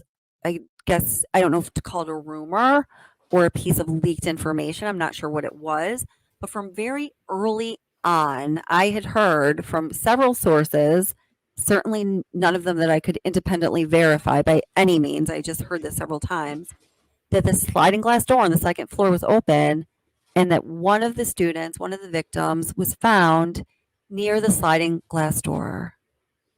Was he trying to escape? Also, guys, just recently, more recently than I started hearing the rumor about this sliding glass door being open and Ethan being found, or somebody, I'm sorry, being found near it, the coroner, who talks way too much, leaked that Ethan was found on the floor. So many people, I was imagining that it was right by the bedside. Maybe, he was one who fought back. We know that Xana's dad said she fought back, so it only makes sense Ethan did too. It makes sense that he was trying to protect himself and his girlfriend and the rest of the women in the house. But maybe it was him who was found near the sliding glass door and it was open.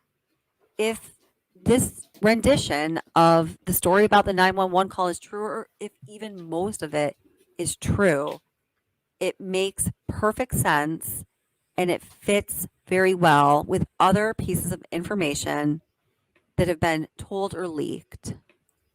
Please leave a comment letting me know what you think. Had you heard this rendition of that story of the 911 call before? And do you think this is what happened? Justice for Kaylee, Maddie, Xana, and Ethan. Okay, so there's that. So, let me let Shams Don't Care back up. And so I don't know. So what do you guys think of that? Did you catch the main punchline there? So the story that, I just played goes like this. And this has been something that had been put out there by those anonymous sources that we never know if we should believe or not. But it made a whole lot of sense to me that, the roommates went upstairs.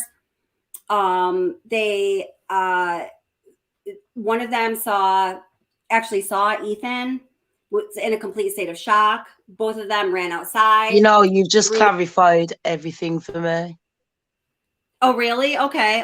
So you got that just there. Yeah. So I really wish you'd have done this show before I'd have done mine. No. I'd uploaded that a couple weeks ago, but it's not something that's too widely circulated. I think that honestly, and I understand why, because people want to keep all their options open. People, I think, in some way want to speculate that it could possibly be the roommates, and the exact reasons that you brought up are reasons why one might legitimately think that. And I think your theorizing was fully legitimate. I actually have one more thing that I want to just read to you here. I don't know if there's a video about it, but I know that there is an article from the New York Post. So I'm just going to read this, guys, to you. And now I do want to say, before I even start reading that there was another person who lived in the house, 1122 Kings Road, that said the exact opposite of this person. But here's the most recent thing. It says, University of Idaho graduate, who used to live in the house, where 4 students were slain, says he's baffled the killer apparently went unnoticed walking into the very creaky building. Oh, yeah, because of the noise. Yeah. Cole Altender, who graduated this year, told ABC News he was a junior when he lived in the off-campus home on Kings Road in Moscow. It's definitely an old creaky house, he recounted. You can't walk up any of the stairs or on any of the floors without everybody in the house knowing it. When Kelly did he Gunn live there, though? He says Sorry to he had just interrupt you, graduated but it's okay. Just recently, like a couple years ago. Kaylee Gonsalves, Madison Mogan, Xana Carnodal, and her boyfriend Ethan Chapin were butchered while they slept inside the home in the early hours of November 13th. 2 other roommates who were on the ground floor apparently slept through the bloodbath on the second floor and third floors, police have said. It was unclear how the survivors, who aren't considered suspects, don't hear the gory mass killings as it unfolded on the floor above them. And there's a picture of Ethan, and the caption under it says something I've already said. It's his quote, "You can't walk up any of the stairs or on any of the floors without everybody in the house knowing it." Here's another quote. "A lot of students are very familiar with the inside of the home," Altender told the news outlet, adding that each floor has 2 bedrooms and a bath. He described the neighborhood and the house as having a very active party life, saying that during the parties, people would hop the fence and just like walk away if the cops came. The former tenant also said he's surprised authorities haven't yet solved the grisly case. "I think everybody expected an arrest by now," he told the news outlet. Police have said that almost 12,000 tips and over 4,500 digital media submissions. Investigators believe someone has information that adds context to what occurred on the night of the murders and continue requesting additional pictures, videos, and social media content, police said in a statement ABC News reported. "Whether you believe it is significant or not, your information might be one of the puzzle pieces that help solve these murders," they added. And that's what is written that I wrote as far as the most recent updates on the official Moscow police website. No suspects have been named, and the murder weapon, believed to be a large knife, has not been found, which is nearly unbelievable. Let me throw it over to Kay Braze really quick because he's been waiting for a bit here to come up and say something. So, hey, Kay Braze, what are you doing, or how are you doing, and what are you thinking? Good. How are you? I'm good. I'm Can you hear good. So, me? what are your thoughts, my friend? Yes, I can hear you. Good. What are your thoughts, my friend? About what we talked a little bit earlier, I was kind of researching about like with the murders with the gun, it's kind of loud. More people are noticed. But I was researching like murders with knives and how people got caught if there was really no witnesses. And the one that stuck out to me was Alexa and the Echoes literally are being used to record murders, literally real-time murders, and save them. And police are literally subpoena Amazon, and they actually track when there's noise. That could be the timeline, Now how they know they got home.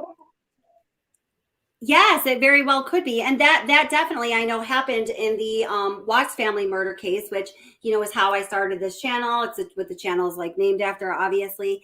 And that definitely was the Alexa was, they did have a warrant for the Alexa and all the information on it. And they extracted a certain amount of information from that Alexa.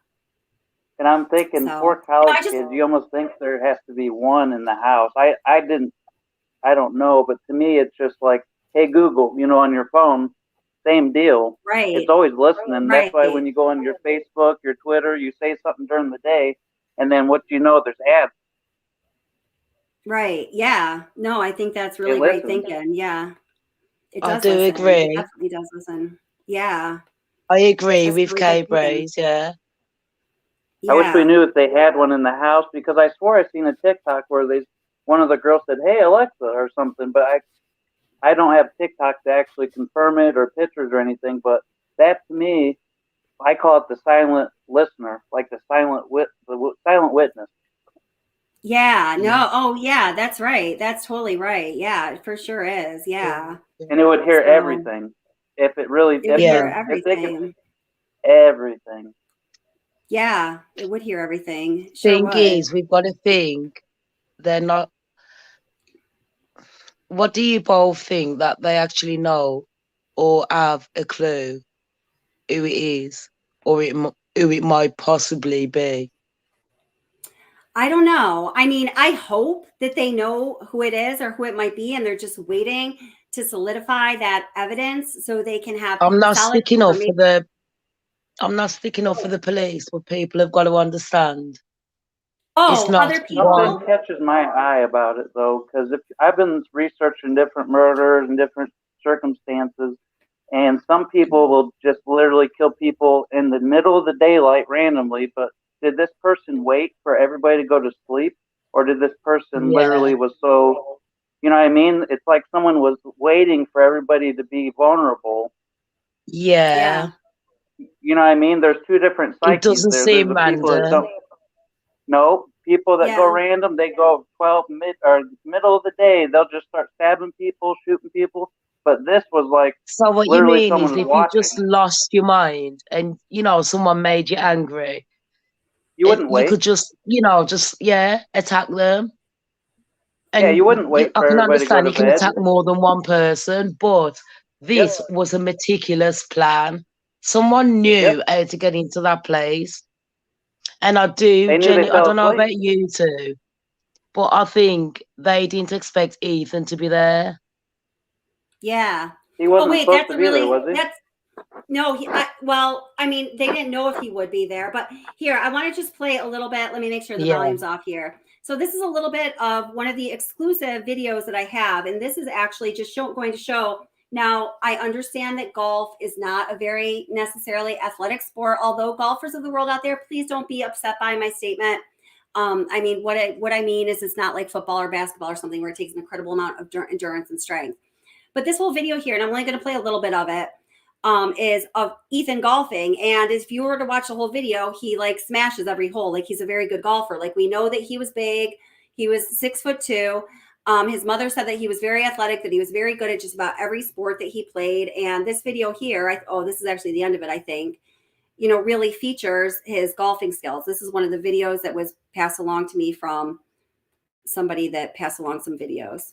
So here, let me play a little. That's all I can say about that. So it seems that he was good at just about every sport. We know he was. Didn't he go there to play basketball? I should ask. I think I had heard that. I'm not sure, but he's a very good basketball player. And his mom talked about other sports that he was really good at and was looking for scholarships. So that just goes to show, I think, the athleticism of this person. So for somebody to be able to overcome Ethan, who's a very athletic, 6'2" guy, I agree with you. Shams don't care. I think it had to be a dude. And I think it had to be a pretty strong dude, not, He looks stronger than I thought, to be fair.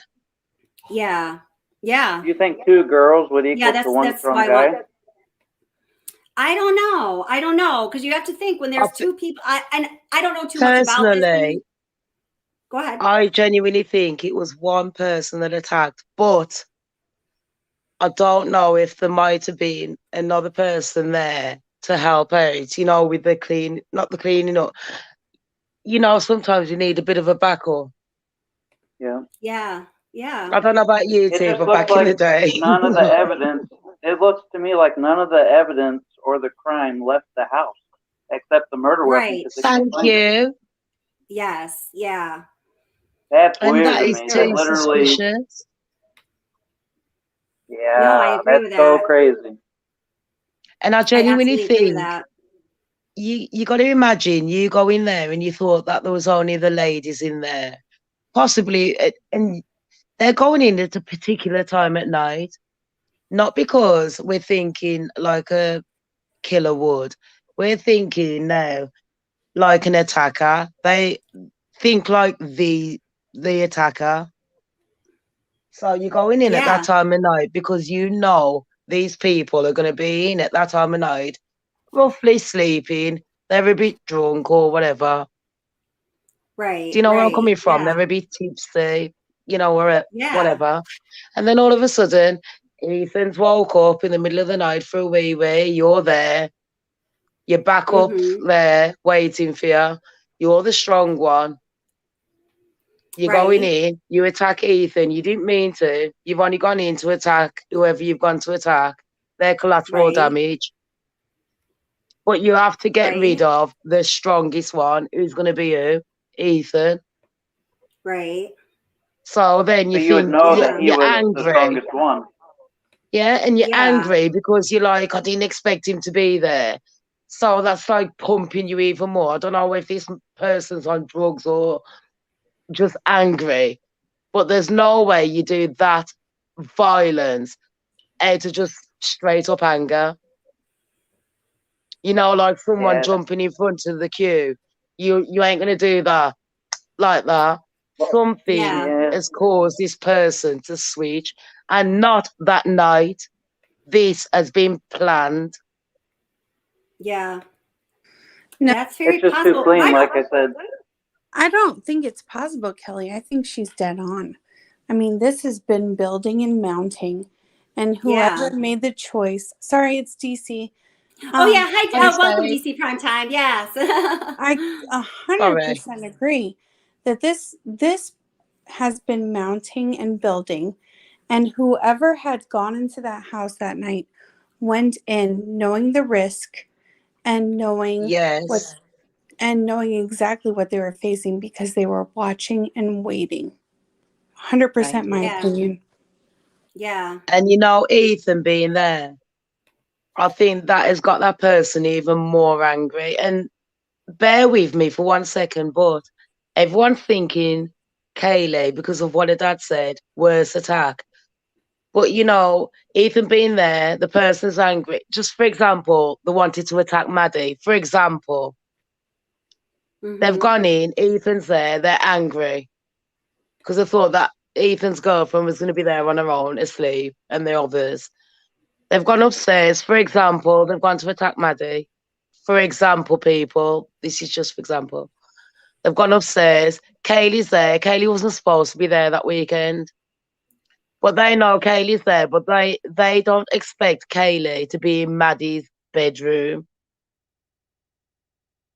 And they're angry because number one, Ethan has messed up my plan. Number two, Kaylee's there, messed up my plan.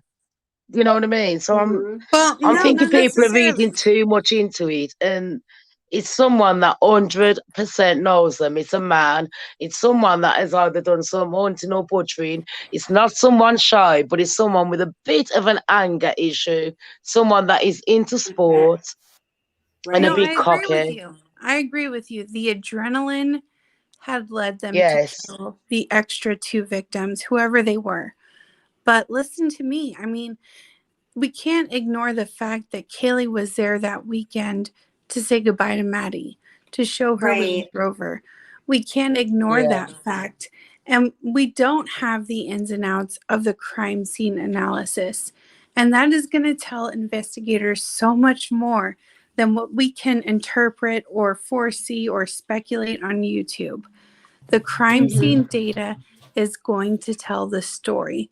And we need to have faith that they're using that to not only generate a profile, but to eliminate possible suspects that they may have already eliminated. Well, wait. I Like, just want to say this. I think we want to. I want to have faith, but I don't think we need to have faith because in previous cases, Babes, I mean, listen. it's been shown. Oops, it's been. When they go to court, It's been if they shown. go Wait, to that they court, always have like command of the crime scene or command of the evidence that they're collected. So I agree with you, DC. I want to have faith, but saying I needing to have faith in law enforcement at this point, like let me just tell you, I respect law enforcement as a whole.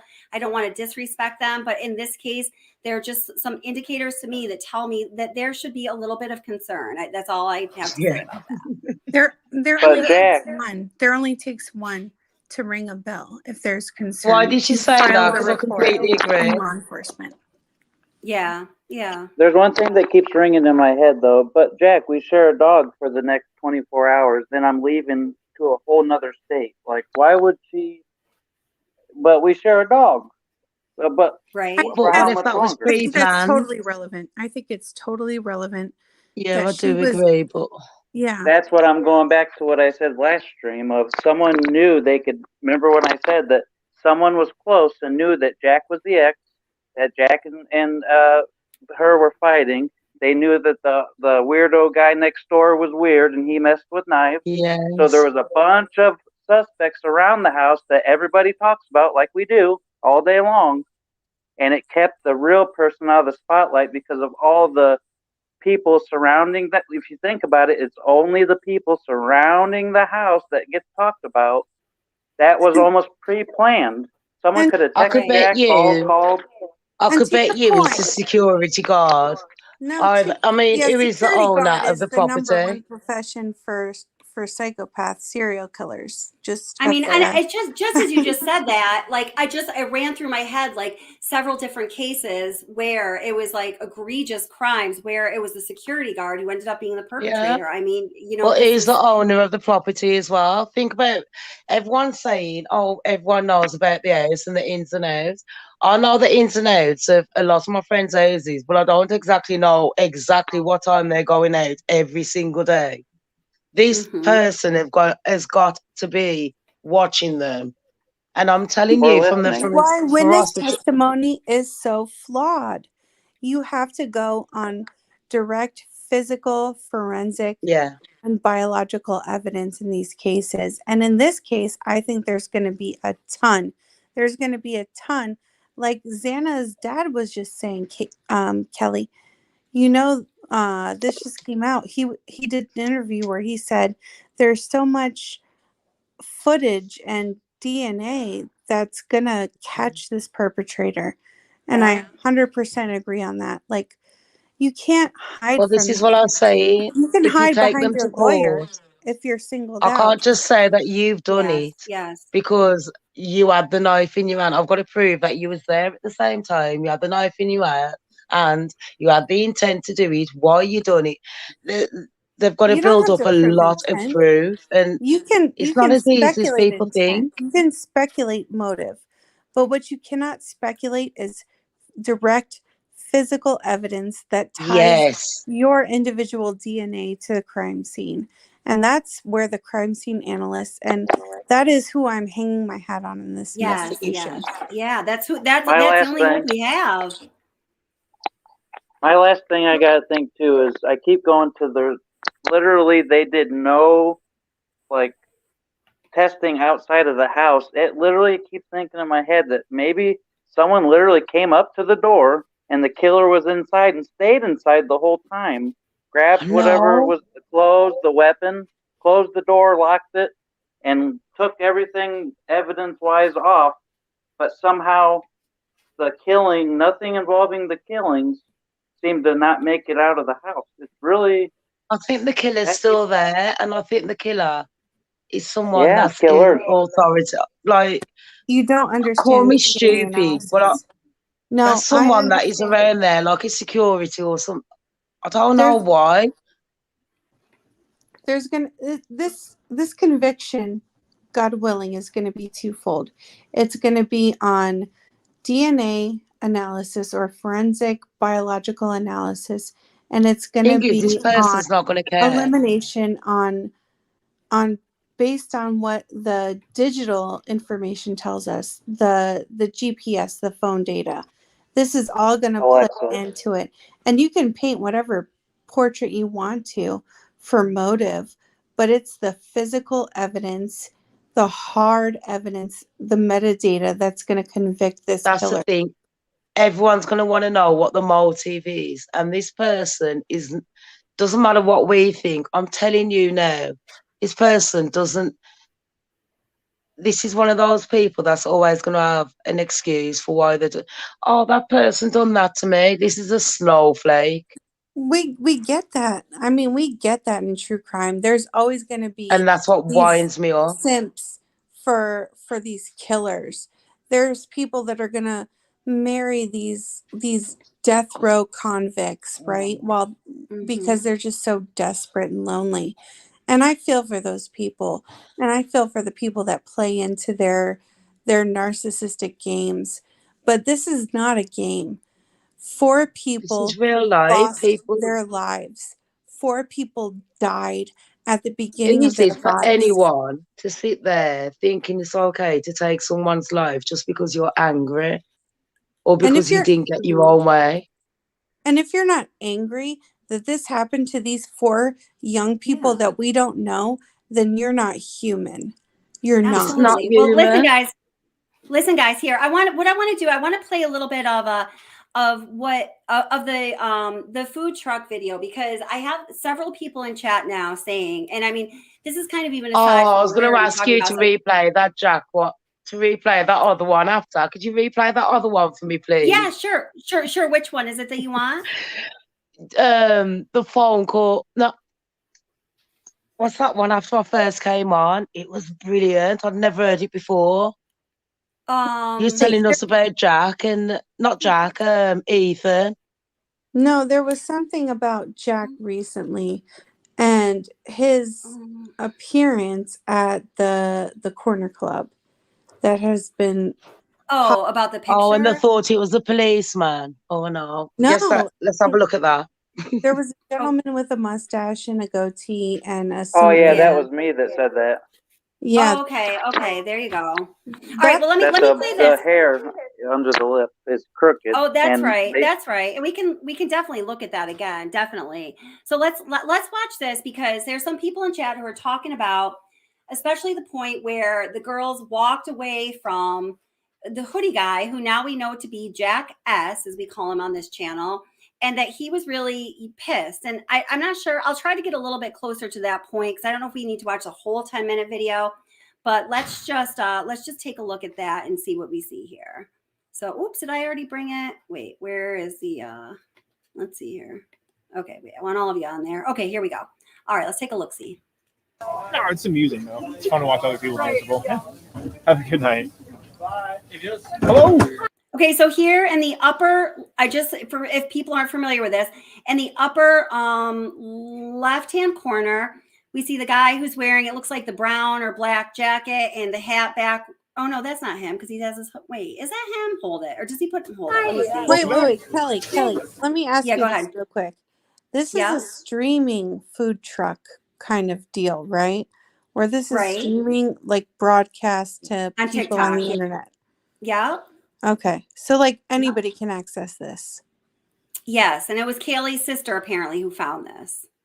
Streaming Grubhub footage. Weird. Okay, there he's okay. That is him. Okay, he's about to put up his hoodie. So the guy that just took his hat off, he's about to put his hoodie up. That's hoodie guy. It threw me off there that he didn't have his hoodie up. Okay. There we go. Hoodie up.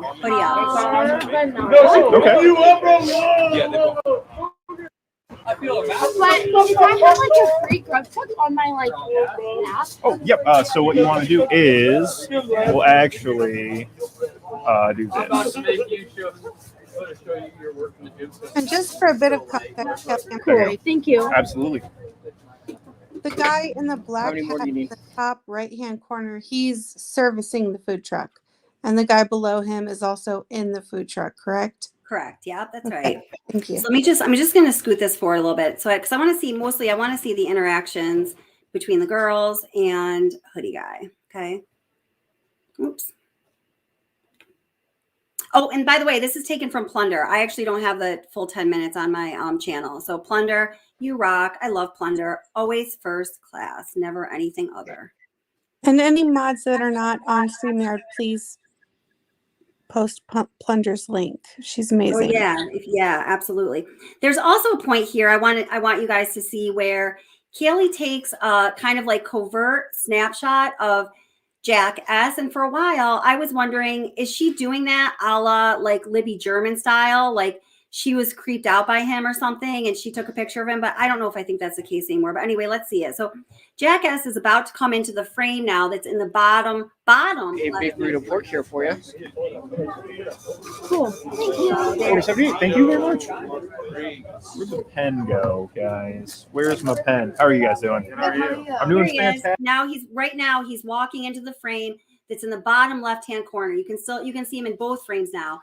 Top left hand and bottom left hand, and now he's going to be exclusively in the bottom left hand frame for a little bit. Seem to have lost my pen, but that's fine. What can I get for you? Can I get Just the 2 John Paul's? cheese mac and cheese, please? Definitely. I get Thank you. and then pork tacos. Oh yeah. How many pork tacos would you like? Just come with one.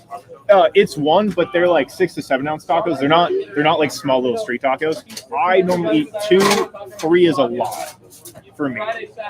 So one would be fine if I was getting pasta or Yeah. mac and cheese too. Yeah, that's going to be I better almost 2 pounds of I food. better get two. Okay, you got it. I got her. 2 pork tacos?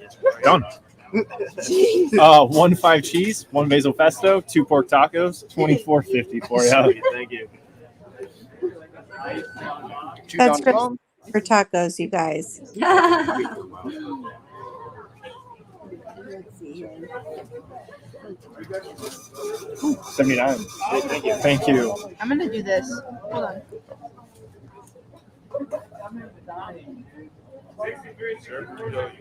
If we Real decide, quick, since we is looked it So weird people- that it's streaming live?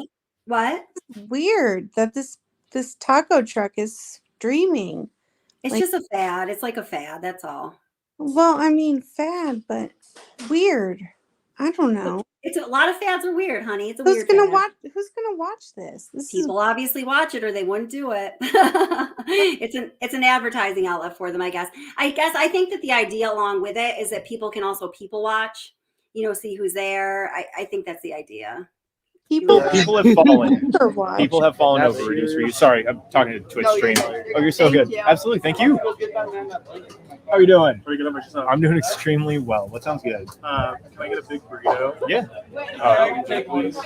For the big burrito, would you like pork or chicken? Chicken. Got it. And then you said a Mountain Dew? Yes, please. Excellent. So I'm just playing through this whole thing because I don't know exactly where it is, where she takes a picture of Jack and stuff. But so again, we're looking at the bottom left-hand square. That's where we're focusing now. That's where all the players are right now. Big burrito chicken and a Mountain Dew. We're gonna do $11. I'll tell you where it is. It's when There's Mountain Dew Fish and Sam's around order on 80. the table. Thank you very much. Hello. I need 2 chicken burritos with extra slaw. 2 chicken burritos. I want a chicken burrito with extra slaw, whatever. Yeah, that sounds good right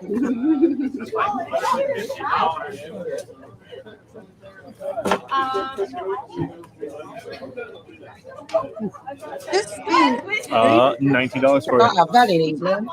I know I have a $6 waiting for me. Would like to use it. Awesome. Am I Let's see rewards. There you go. Fuck, I just hit your jacket. Sorry, man. Fuck yeah. $13. Hell yeah. Worth it. Oh, always.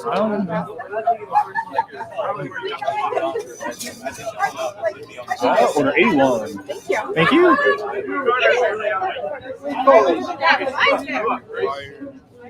Extra slaw? Is that a charge? No, it's not a charge. It's just a modifier. Hello. They have Apple Pay. This is a stream that goes on all the time. 24 hours. So that jackass was just like kind of like bowing down to that guy that has that like bro shirt up, bro tank on, because it's apparently cold outside. He doesn't have any sleeves. It's like, oh, hail to you, the man with no sleeves. I don't know. Yes. Hi, camera. I'll get a chicken taco. Chicken taco.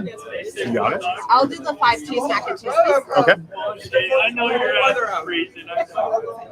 No, please. No, I'm getting yours no matter what. Like, please, he's waiting. We'll do 2 5 cheese mac. Like, I'm adding to, or you're making it, it's now. So a couple of things to notice here also, we see that Kelly is extremely focused on her phone here. You've got to imagine that she's not just like checking out the latest like YouTube true crime information, because we do know that she was a web sleuth, but she has to be sending somebody messages. So, and she's also going to about to take a picture of Jack S. So this is just an example of information that we know that law enforcement has in their possession that they have not shared with us. So anybody that's thinking that law enforcement has shared everything or most things with us, you got to think again. And the hoodie guy has not left them out of his sight. Approximately what? Anything else? Video. Reed, come on, you're the last one. Hey, Curious Rose, awesome to see you. Glad you're here, honey. Okay. Kelly, You got, so I have a chicken taco and 3 5 cheese mac and cheeses. Yes. Okay. What time did they order the food? $27.75. Hey. Hey. How many apples in the mac of the week? 0, TJ. 0. Don't let them lie to you. Order 82. Thank you. Can I get? We already got it by Tuesday. Wait, you got one? Yeah, come on. Oh my God. Can I get a Magnifier? You got it, man. One Magnifier, $9 for you. Perfect, thank you. Absolutely. Yes, it's going. Tough. Of course. Awesome. Dessert burrito for it's ready. So we also notice here that Kaylee and Maddie are completely not interacting with Hoodie Guy, and yet, you know, he is still like staying in the game, hanging out, just hanging out right there, doing whatever he's doing with whatever intentions he has. Order 83. Perfect, thank you. Thank you. All right, and then it's all on you. I was letting go. All I got to say is Kaylee has an incredible talent to focus. Look at that girl. Time to start the old car. It's been a while since this engine started. Let's see if it starts. VV VV VV VV VV VV VV.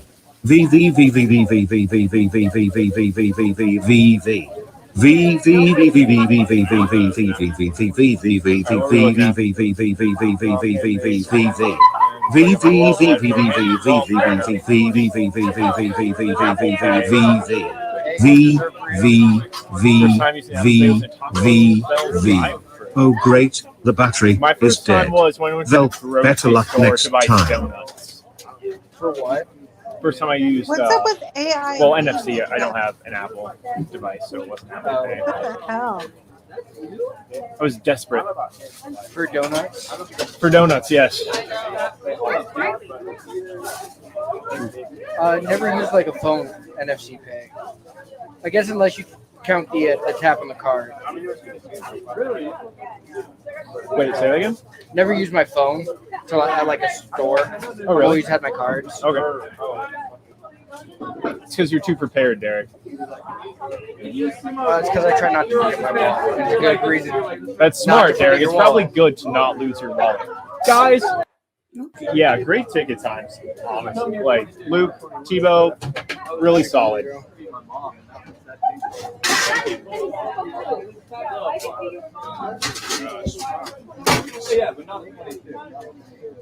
Love it.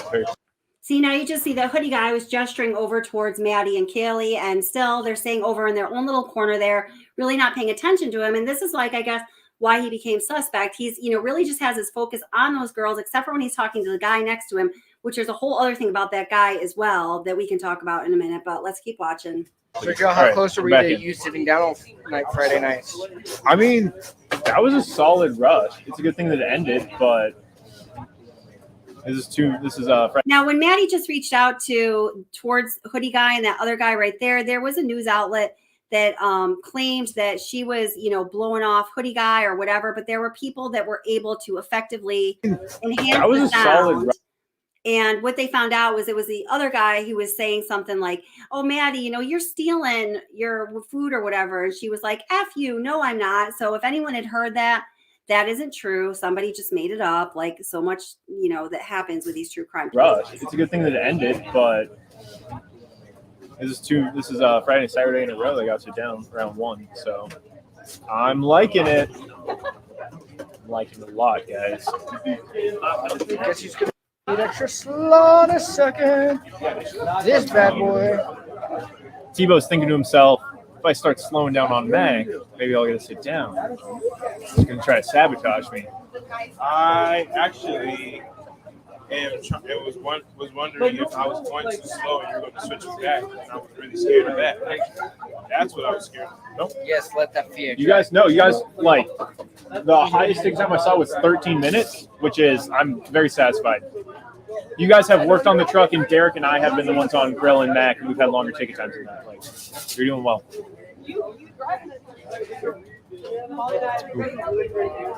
Really? I got noodles for you.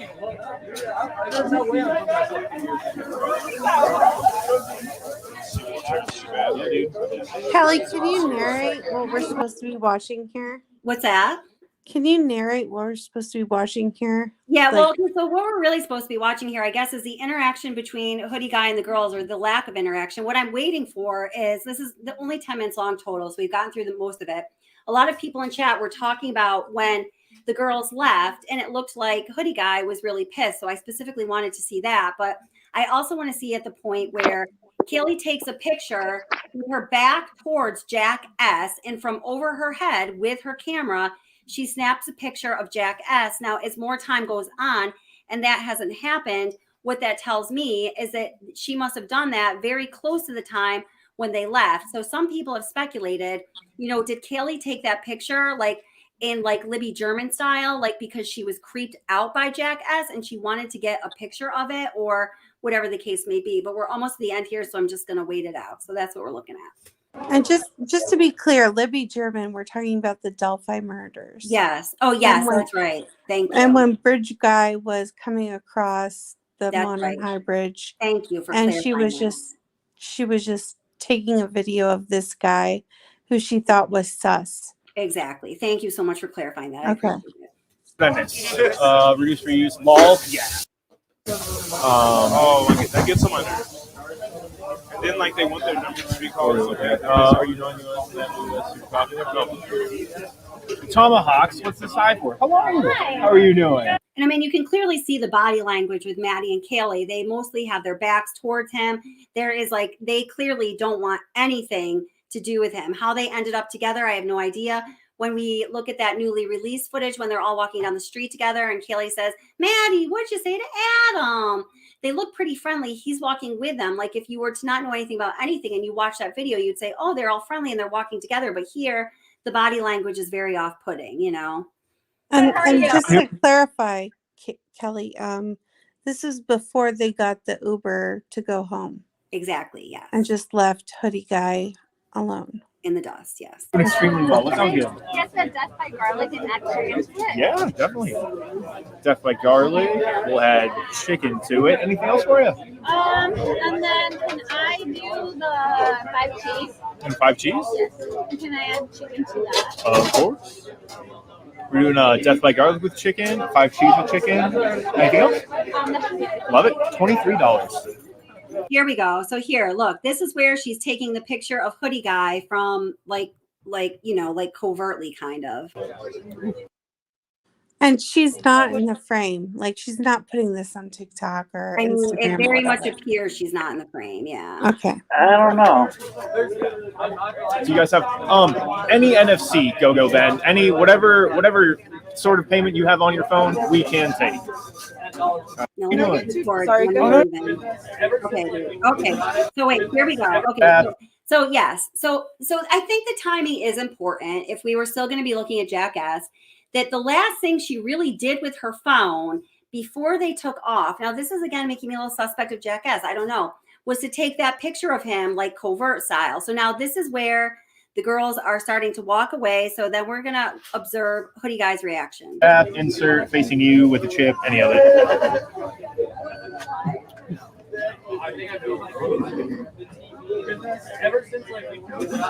So there they go, running off. They kind of look like they're giggling. I don't know. This is just what I'm looking at. Order 85.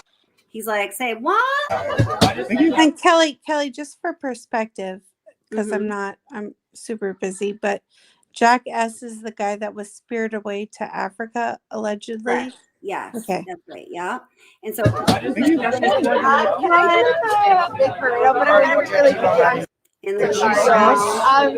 on that? That's Chipotle slaw. Yes, you absolutely can. And then onion salsa. Ultimately, no salsa. Okay. And do you guys have sour cream? So now some people in chat are saying, let's just watch that couple seconds there again. That oh, he's really pissed, and maybe he was really pissed. He definitely gestured towards them and whatnot, but.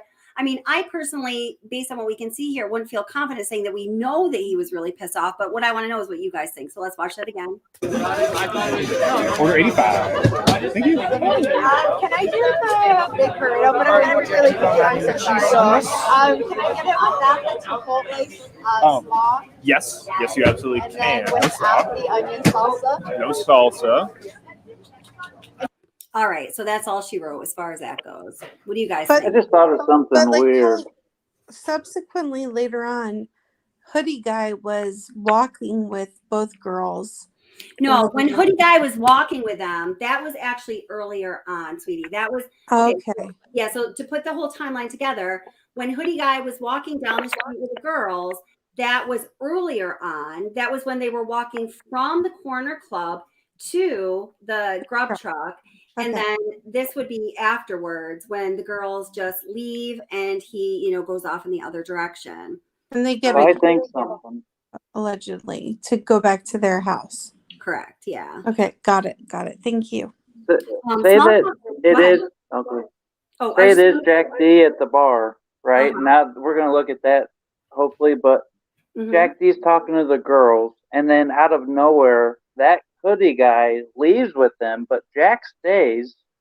And then maybe I would be like, wow, why did what the situation was there? So maybe he's like, well, he's left with her, or did they leave with him, or what? But then maybe they told, oh, let's go, Hoodie Guy. And Jack's like, oh, wow, they really just left with him?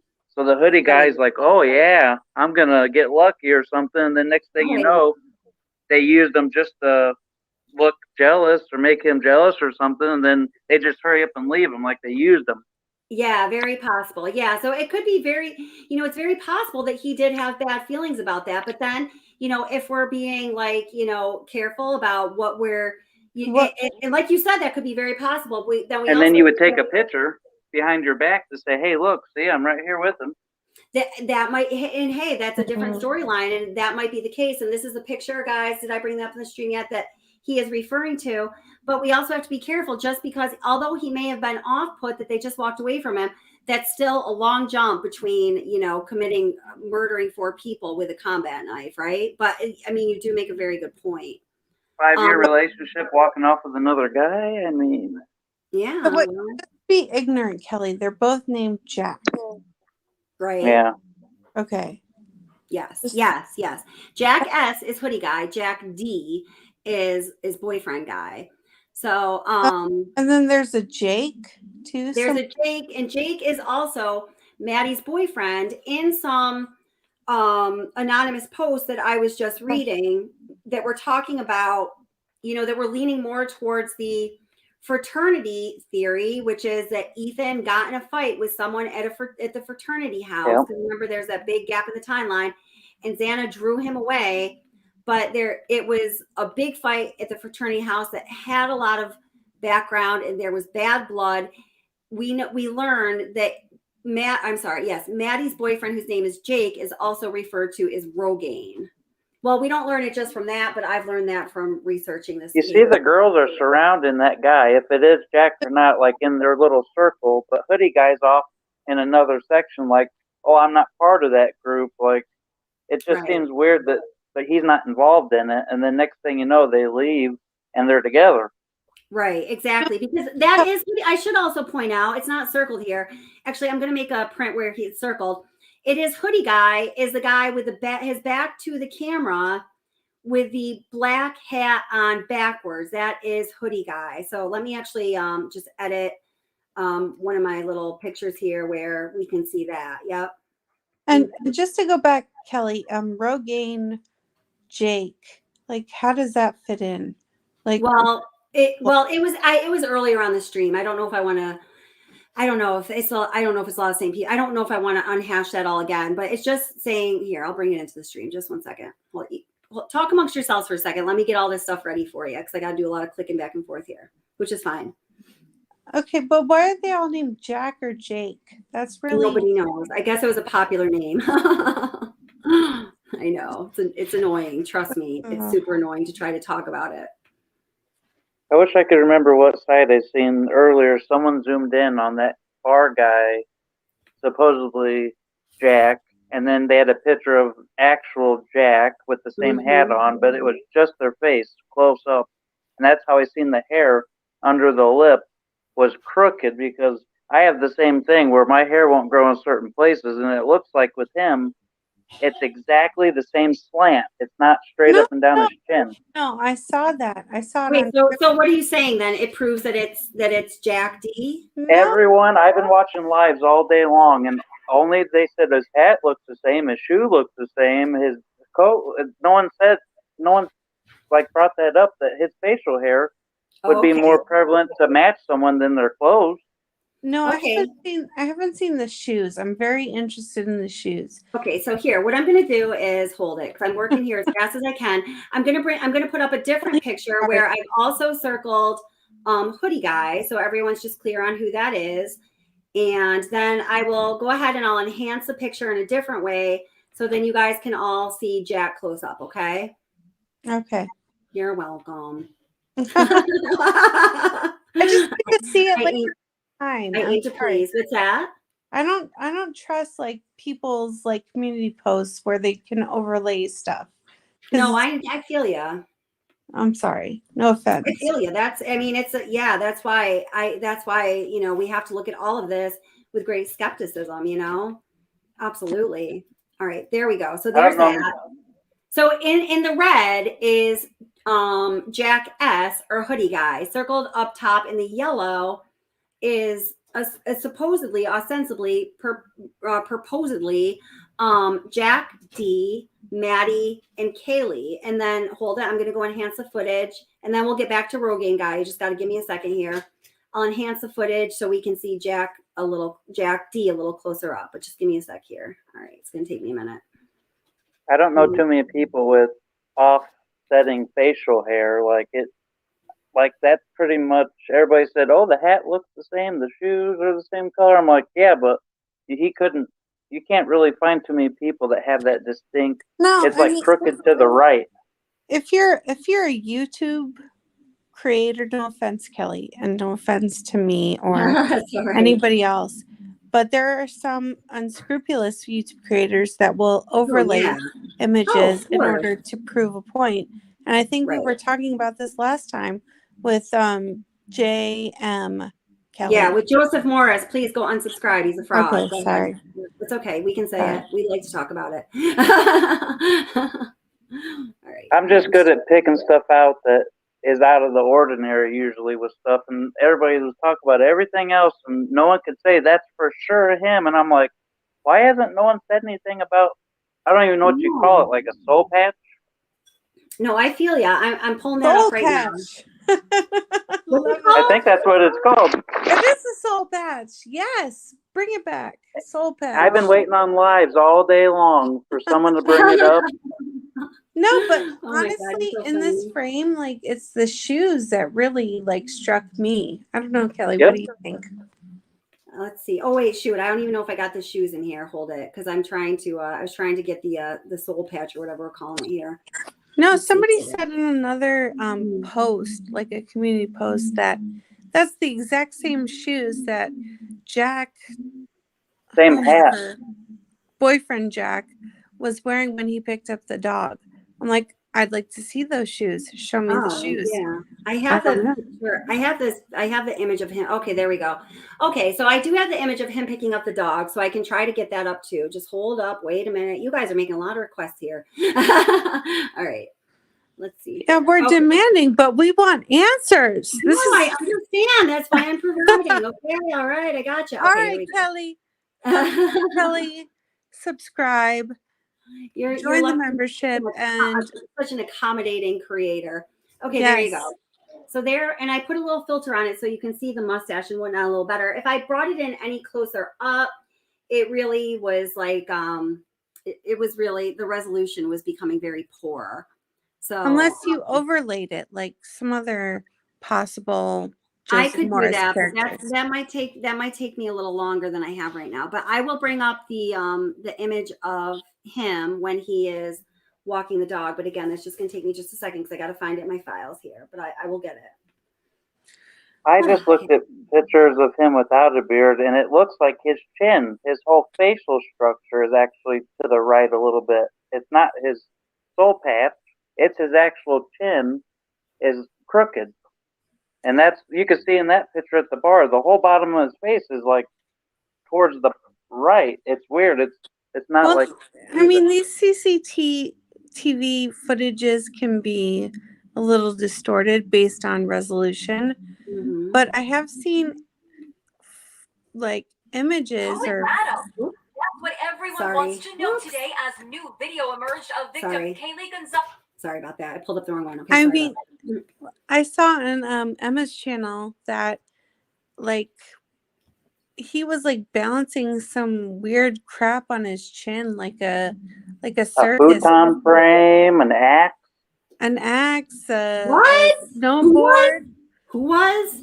No, Jack, Jack the D. boyfriend, Jack D. I yes. did not see any of that. Wow. Oh my An gosh, axe. he's got an amazing chin, like super A talented. distinct one. Oh my Chin, God. like Cirque du Soleil kind of level Oh my chin. God. You guys are killing Action. me. Oh my God. All right. I don't Very know. good, meticulous balance, and I would say Yeah. athleticism. Athleticism and focus, right? Yeah. Wow. Can we say Determined. that? Can we say that without being like accusatory or simping? That's a for compliment to Jack him. D? Yeah. Seriously. I mean, It's neither here nor there. It's just an observation. Like, well done, Jack. Yeah. Mm. D. Oh, so Esther says, admittedly, initially I thought the guy in the photo was Joe V, but then I realized it was a picture of Jack D sitting on the bar stool. Yeah. So, whoops. Yeah, everybody's saying that today. Like, that's Jack D. And they it's the shoes and the emblem and the hat. But I kind of like criticism on that because you can overlay that with other social media pictures of Jack. So I'm not 100%. I don't know. It's overlays not great can be helpful resolution. in doing comparison, but overlays can also be not helpful as far as deceiving people, right? And yeah, I know that 100% Yeah. from like my experience with overlays. Yeah. But like it does prove kind of a question. Like you have to question these people Absolutely. and get the actual data and the alibis for these people, or else you're not doing your job as law enforcement. And a lot of people are like, well, what does it matter if Jack was there or not? Well, it kind of does. Well, because his alibi Yeah. he was sleeping. That's why. I mean, it depends. Like, what time was that footage taken? What time do his roommates attest him being asleep in bed? And you're right in front of him at the bar. Why would you call him 10 times an hour or whatever later? Like, you just talked to him. Yeah. And to that point, like, Kaylee is texting him and calling him saying, we share a dog. Get in touch with me as soon as possible. Yeah. And I'm paraphrasing now here. And the But, dog like, was fine. No, to me, this means that she was like desperate to get in touch with him for Well, I'm whatever sorry. reason. We share a dog. Yeah. No, I hear you. Yeah. No, I don't hear I'm sorry, we share a dog. It's like, listen to me. Like, we share a dog. You need to get in touch with me. Doesn't he know, Like, though, I'm- that they share a dog? Like, Well, I think that's what DC is saying. She takes it in a different light. It's not just like we share a dog. It's like hey, bro, we share a dog, and I might take that dog to Texas. So you better get your Exactly. ass over here and do what I want, right? Is that what you're Yeah, saying? Yeah, that's how- exactly what I'm saying, Kelly. Mhm. Thank you. Yep. Yep. Okay. No offense. No, I get it. Here, wait. So it's just gonna take me a little bit to get this picture of Jack with the dog. So I got to export the video and such. So, can anyone read? Can any of you see chat? Are there any comments in chat that we should be reading? Kelly, I just moved, so I have no idea where my laptop is, and I'm afraid to leave awesome. StreamYard. That's Yeah. okay. That's okay. No, Good. it's How was your fantastic. move? We have no hot water. It's the best. Oh, that sucks. I'm sorry. No, but I feel for my peeps up in PA and Buffalo, like my reps up there. Like, Yeah, and I'm upstate so New York, sorry. right here. Yeah, it's bad up here. It's not I'm as bad so as sorry. Buffalo, but it's been No, crazy. I'm so sorry to them. It's Yeah. devastating. It is devastating. Absolutely. Mother Nature. It's crazy. Why But- anyone would live in Buffalo, I just have never understood. It's such. You know, I thought Go ahead. What's I that, just sweetheart? seen a little bit ago a video of like crime scene people swabbing the sliding door. Yeah. Did you guys see that? Yeah, I've seen that. Yeah. Who was sitting in the woods? Literally, you can see the leaves and the sticks in the video. Literally sitting in the woods, watching the whole scene play out Yeah, absolutely. and Yeah. videotaping it. Oh, Really? that's right. Well, hopefully Really? it was some Yeah, like it just came out. Can you post the link in the private chat? Yeah, I haven't seen that. I guess I haven't seen that. It No. just came out. Literally, you see a video of woods and trees in the darkness. Someone's in the woods videotaping the crime scene analyst swabbing the door and at the bottom of the door. I have still photos of that here. Wait, let's see if I can make this here. I'll show you a couple full. I have some stills I'm looking at right now. Just one second. I don't know Yeah, if they just released the full video. Tell me if this is what you're talking about. Hold it. I got to bring StreamYard in here. Hold it. Kelly is such a multitasker. Like, I am a terrible multitasker, but I am just trying to make you guys all happy. Okay, here. All right. Yep, here we go. Okay. So I should do it. Let's make it full screen. All right. Are you seeing that as a full screen on my video editor? Nope, it was the actual sliding door. It's an actual video. Just a second. So then next we have the sliding door, and you can see here that I edited it out a little bit, but you can see like in the upper right hand corner, there's like the leaves. So it's obviously taken from a perspective. It was nighttime. Oh, well, okay. So they've done it more than once. Okay. It was the first day or the day after that this video said was taken. So literally the same day or the day after this video just came out of someone dark in the woods in the middle of the dark taking a video of a lady swabbing the inside of the sliding door in the back and at the feet where someone would walk out of the sliding door. So someone just released it, but he was sitting in the dark in the woods. That is a little creepy, isn't it? What do you mean someone just released it? Like I just seen it on a different channel.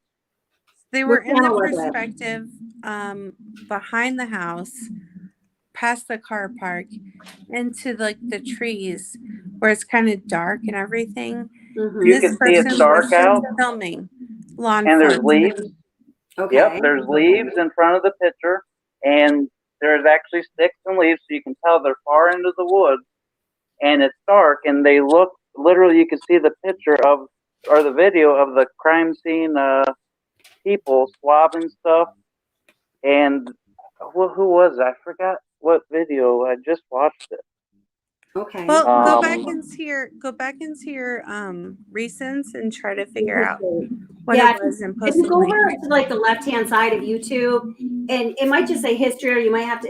It depending on what device you're on, you might have to go to library, and then within the library there'll be a history, and you should be able to find it if you wanted to. Yeah, library on iPhone, absolutely. But that's fascinating because that goes so much with what I believe that this person was watching. This was watching the scene play out. Yeah, and this person, like this type of personality, and I'm not going to be the person that comes out and calls out Jack or Jake or whoever, but we can only understand the choices the murderer made and kind of draw inferences from that based on statistics and science and true crime analysis. We have to, and when those facts or details tie into those statistics is when we need to pay attention, not just based on any like internet sleuth rumor. So we have to be careful. And I just heard that there's like a TikToker that's being sued in this case. That's old news, honey. That's old news. Oh my gosh. like a psychic sleuth is being sued by like a professor at the university or something. That's right. And the police have actually come out and said that there is they do not find a link between that professor and the crimes. Here, let's take a look at this video of Jack D is this in the stream, guys? Jack D with a dog? Yes, it is. Okay. So here, let me take the chats down. So here is Jack D playing with the dog with Kaylee. So let's see what we can see here. So you're talking about the sneakers, and yes, the sneakers do look the white shoes. Okay, yeah. I'm paying attention. Thank you.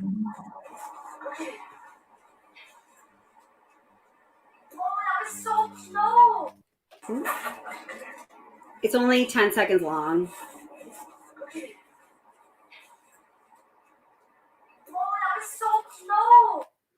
So there we have that. So now let's go back to the picture of Jack D. So wait, everyone get a good look at that. Now we'll go back to the picture of Jack D at the bar. Let's see, bring that up. Allegedly. Yeah. Yes, Allegedly, allegedly Jack D. Jack D at the That's bar. right. Oh, Not where did I accusing go? him of it. That's right. And here we see, voila. Okay. So there you go. There's your sneaker comparison, I guess. I mean, it sure does look an awful lot like him, but like you said, people can do things with overlays and who knows what else, right? Yeah, I mean, it's not clear from this footage, which is why they could never implicate NK, in my opinion. But It's funny. yeah, there needs to be corroborating evidence to support that Jack D was at the bar. As far as cell phone data analysis, which you're very keen on, Kelly. Yes, but I am. It's way different getting a search warrant for these people than just implicating them on YouTube. We can't just. We have to think of the big picture for the victims. That video you shared, Definitely not a strong Kelly, suit during throws. Yes. that one Yeah. that you showed at first when it was like the people up in the window, Right? does that play on to them going to the sliding door? No, there's just a still photo. It's just a still photo of people in the window and then a still photo of people at the door. Well, I looked at it. I don't know how to share the link, but you want me to say where I seen it, I think? Yeah, sure. Go ahead. It was the mob crew. Oh, okay. We love the mob crew. Okay, hold it. Let's see. Yeah, if you look up, there was like a sneak peek video of it before they played the full one, and they showed the picture. It's in the woods, I think. Okay, here. Let's see if I can find that up. I'll just play like this. I'll just do a still shot of it because I don't want to steal their thunder, but let's see. All right. The mob crew. The creator of mob crew was in chat the other day. That was pretty awesome, but he couldn't come up because he had other things going on. All right, here we go. All right, let me get the shorter one. It'll be easier, hopefully, to catch a still shot of it. So again, this is from the mob crew. I don't know if anybody would be willing to get the link to the mob crew and pop it there in chat. And I'm gonna Pretty sure that's what it was. No, it definitely was. Thank you so much. Yep. Okay, I see. Okay, yeah, I see. I think I've kind of seen this before, but I honestly didn't think about it. So here, I'll just bring up. Is what there I'm leaves? Let's see here. Let me just change up what we're doing here. Just give me 1 second. It always takes a little bit of time when I've got to change what I'm sharing on the screen. So whoops. Shut that, open this. Okay, so here's what Kay Braze was talking about as far as the footage of people processing the crime scene. And clearly, it's clear that somebody was in the woods taking this video because you can tell from the leaves. Here we go. Okay. All right, there we go. And again, this is from the mob crew. Thank you, mob crew, for all the hard work you do. Really great channel. So there you go. So that's that. So yeah, I mean, it's definitely somebody in the woods. It's definitely from that perspective, 100%, right? So they're looking. Yeah, that for looks like the window. Yeah, the Yeah. back of the house to the sliding glass doors on the second floor. Correct. That looks like the window sliding door, or the window sliding window. Sorry, but there's because you can't see their feet. But if you look farther on, there was one where it's actually you could see the detective in the actual sliding door. All right, here. Is this Well, it? the sliding door was on the second floor, exiting Yep. to the car park in the back of the house. Yeah. Where it was dark and there were the trees. It might be in the and full cover. video. Oh, okay. All right. So if anyone wants to check it out, they can go to Mob Crew because I can't parse through that whole video right now. But I appreciate you leading me here. I'm definitely going to watch. That's the next episode I'm going to watch for sure. In the woods. That's just kind of weird. Like if it was a reporter or something, even it's like, why would you have to hide behind? No, I mean, trees all in the the woods? reporters I've seen have been in the front of the house where the Yep. entrance was on the first floor. And it's There's like, probably tape back there. yeah, I mean, the back of the house is the obvious point of entry as Yeah. far as I can tell. Yeah. On the second floor through those sliding glass doors. That seems And really then- close. Yeah, Xana It and does Ethan seem- were on the second floor. Kaylee and Maddie were on the third floor. But there was a decision to go to the third floor. And It I was think just a that's usual really third floor. significant. We have to look at the choices that the killer made in order to determine what has happened. But we don't have what law enforcement has as far as the crime scene analysis, the blood patterns, the footsteps, like any of that stuff we don't have. So we need, Kelly, and I'm sorry I'm going to say it, we need to have faith in law enforcement because they're privy to these important details that we don't have on social media at this time. Absolutely. And hopefully it's enough to eventually catch the killer. So I'm going to just play in close. Well, not in closing. I'll be on for a little bit longer, but I just want to play a little bit from a video that I had put out that's inside of Ethan's frat house and some other things having to do with a fraternity house theory, because I do think that I personally think that's an important player as far as the leading theories at this point. And chat, I'm reading you, chat. I hear you. I gotcha. Let's see, present. All right, so here, let me play this here. All right, here we go. And thank you everyone for being here, by the way. Or welcome back to my channel. Today, What's the Obsession has exclusive footage of a couple events held at the fraternity from the years 2021 and 2022 with Ethan and in at least one of them, Xana, appearing in the video.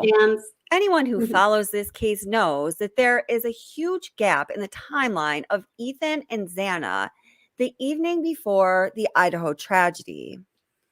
One thing we do know is that Ethan and Xana went to his fraternity, Sigma Chi, for some duration of time, and how long that is, we do not know.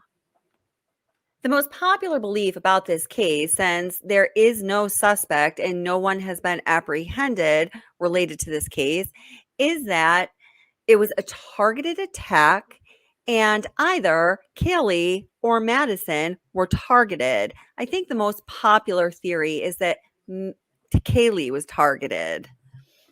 It seems that there's a lot more known about what Kaylee and Maddie did that night because we have several security camera footage vantage points at this time, and it is December 24th, 2022.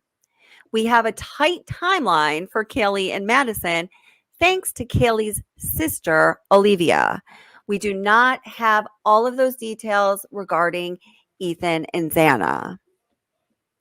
In the past couple weeks, theory, and I believe it's a rumor, surfaced that put forth a theory that it was actually Ethan that was targeted and not Kaylee or Maddie.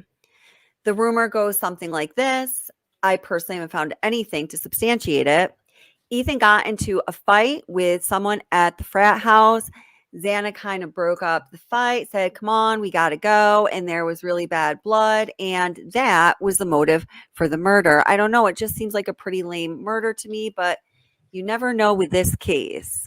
It was also about 2 weeks ago when law enforcement came out and publicly said they were going to start putting some focus on trying to fill in the gaps in that timeline so they would have a better understanding what Ethan and Xana did on that evening. Take a listen to this.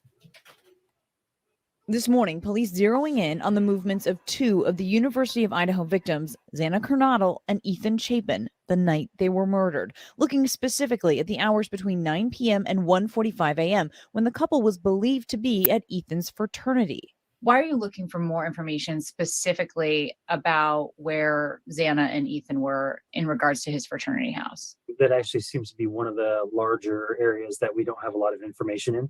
And so being able to locate what they did that night, to maybe who they contacted, maybe any routes that they took home, that would be important for the investigation. So clearly law enforcement didn't release any further details than, what you heard there, which wasn't all that much. So let's go back to some of the information that led people to believe that there may have been a fight going on at the fraternity house. So this is from one of those anonymous posters. You know, sometimes people post anonymously and later on there's information that comes out that corroborates it and you're like, damn, they were right. And then sometimes people post anonymously and, you know, we don't really know what the motive is. So I hate to even refer to this as this is a fact-based channel, but this is what we got to go on as far as I know. So this person says, I have it on good authority. Cousin is a cop in a nearby town, but called in to help in Moscow once school started back up. Apparently, the investigation is looking directly at the Sigma Chi frat party Ethan and Xana attended from 8 to 9 that night. He did not have any update on their timeline after they left, 9 to 1:45, but did say it looks like the investigation is honing in on 2 suspects from the party that night, and an update should publicly name them by the end of next week. Well, clearly the people were not named by the end of next week because this post is from 2 weeks ago.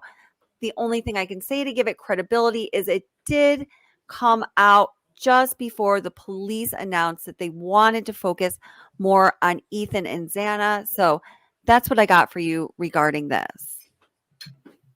One of the reasonable pieces of information that may lead someone to believe that it's very possible that someone from the fraternity house was involved is that when you're looking at the fraternity house, like right here, and they look to the middle of the screen, and some of you have probably seen this, it's just a straight shot back to the house where the tragedy occurred. It's just a couple minute walk.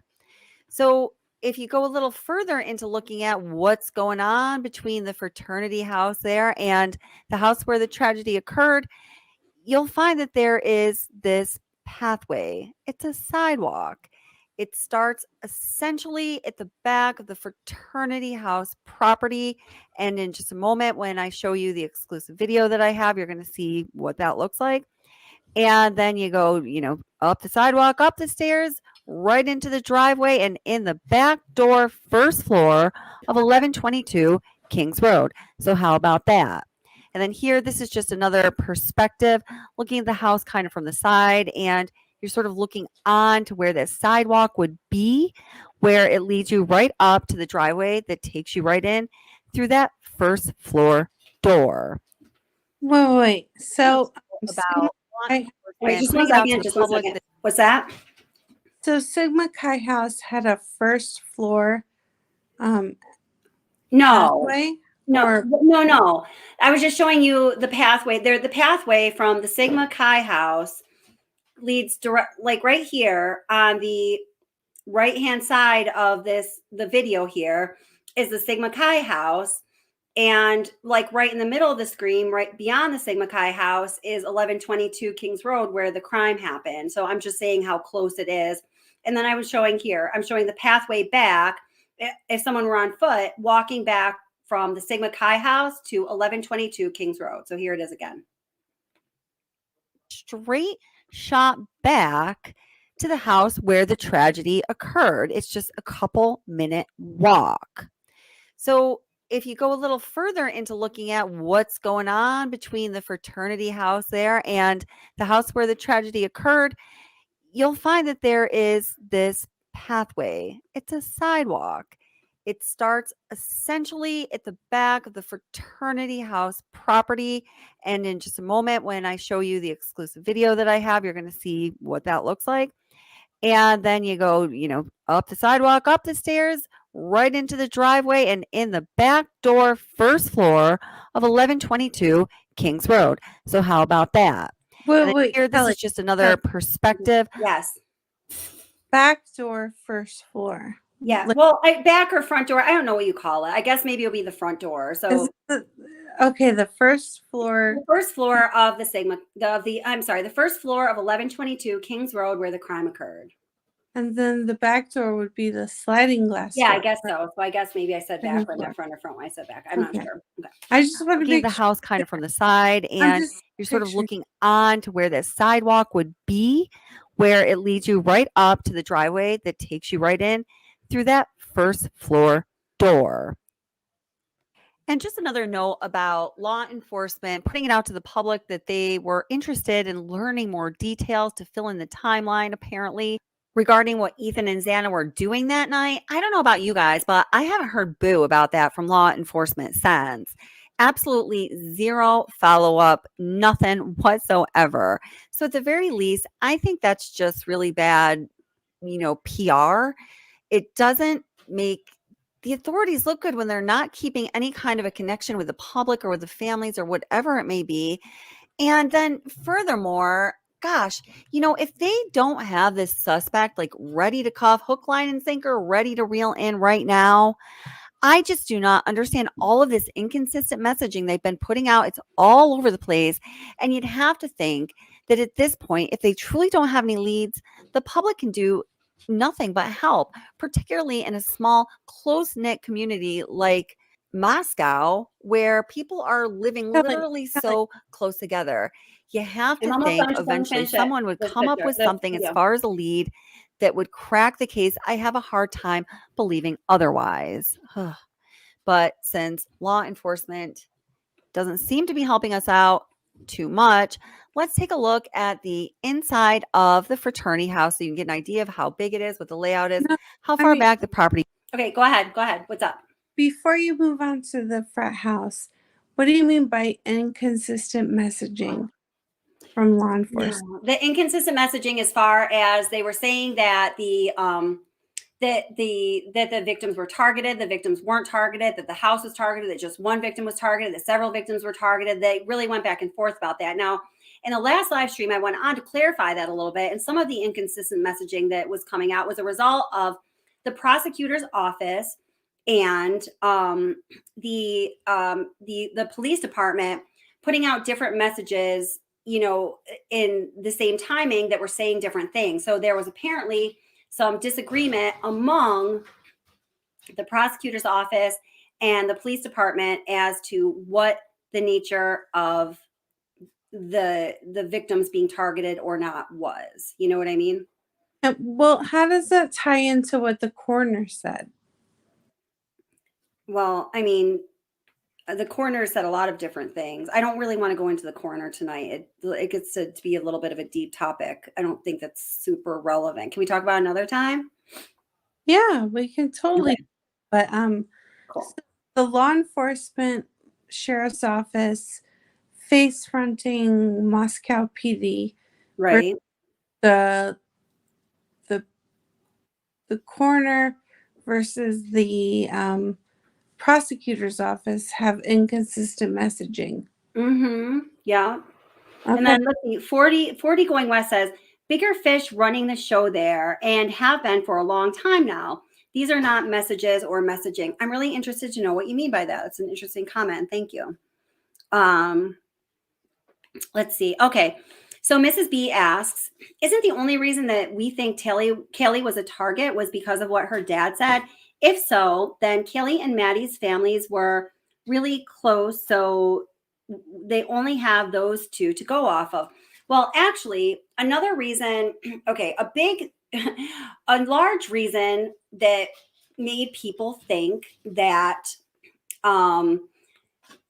Kaylee was targeted was this news broadcast that had someone in law enforcement saying that that Kaylee had a stalker. So let me see if I can pull it up for you. Hold it. My computer's running a little slow because I have so many things going on right now. So I would show it to you, and I will show it to you if I can get there. But again, my computer's running a little slow. The interesting thing about that was, who the law enforcement agent that said Kelly was targeted was Mark Furman. If you're like, oh my God, that's so crazy. Mark Furman in the OJ trial. Yes, it's that Mark Furman. Mark Furman moved to Idaho and was on, did a couple of interviews saying that Kaylee was stalked according to his sources or whatever. But I mean, I don't believe that man for as far as you can throw him. Like, let's get real now. Mark Furman, what a joke. Sorry. I know. Seriously. I right? can't. I know. So we have inconsistent stories from law enforcement, the DA's office, and the coroner. That's interesting. Like, what does that mean? I just explained to you about the like if the victims were targeted or not. No, and but then, Then they walk it back and say the house was targeted. Right. What does that mean? Like I don't know. I don't know. I don't know. I mean, I interpret it. I really don't know. I mean, I think to me, the point is that the message, that the information coming out from law enforcement is not clear enough for people to know exactly what it means. Wouldn't you think that when law enforcement puts out information saying that, you know, the victims were whatever, or we're looking for this kind of person, or we need your help with this, don't you think that they would want the message to be clear? The message has not been clear. And so I guess for me, the question is, why is the message or the question put forth by law enforcement not clear? You know what I mean? If they give you a little bit at a time to look for, it kind of prolongs it and gets them, quits everybody looking at them and start looking at whatever they give a snippet of something. Everybody's like, oh, let's look into that. And they kind of push away from everybody and they go look and investigating. And then when something's not right, it's like, oh, well, we're waiting for the next press conference. And they're like, oh, the car. Then everybody jumped on the car and pushed away from the cops and the bad coroner and all that. It's like, literally, it's like they're using little bits of nothing, in my opinion, to kind of get the heat away from them, in my opinion. Bring up a Wait, that's exactly right. Now, Melissa Pearson here, and welcome, Melissa. How are you doing? Brings up a really good point. Melissa says, well, what about the statement from the guy at the vape shop? So yes, Melissa, you're totally right. And I forgot about that for a moment. There is a guy at a vape shop who says that Kaylee and Madison stop by there frequently. And here, I'm just going to play the broadcast and you can listen to what he says and judge for yourself. But I want to start with that story confirming that Kaylee had a stalker. So take me to that whole situation with the business in town and what you found out. Yeah, this was interesting, Ashley, and we didn't expect it. We went to this vape shop in downtown Moscow looking for surveillance video. I mean, we've been going all over the place just trying to get any new information. And the manager actually knew Kaylee and Maddie. They had been there 6 or 7 times. And then he had a lot to say about the potential of this stalker. Listen to what he told me. So Kaylee and Maddie would both come in very happy, very friendly. You know, they always were just such a smile on their face. Just like pretty much you would say they're the light of the world, pretty much. You know, always happy, go lucky. They always came in just chatting. They always came with a group, like I said. They probably, I'd say 4 or 5 girls at most, all the time. They come in together. And I made a joke about it earlier. It was like, you know, hey, you know, coming together and stuff like that. You know, just it's nice to see you girls trying to stay safe. One of them more or less openly says, oh yeah, we've had a friend of ours be stalked before. So this is kind of why we all travel in a group like this. And just was it Kaylee who said that? Do you remember? No, it was Maddie who actually said that. So Maddie said it. And it was kind of like more mentioning, like motioning to Kaylee too, like who was right next to her. So you could tell that like they obviously all were trying to keep Kaylee safe, you know, and to be there for her as good friends. And then, yeah, to know that a few weeks later, now I won't see them, you know, anymore, anything like that. So it's crazy. How long before the murder about was that? 3 weeks.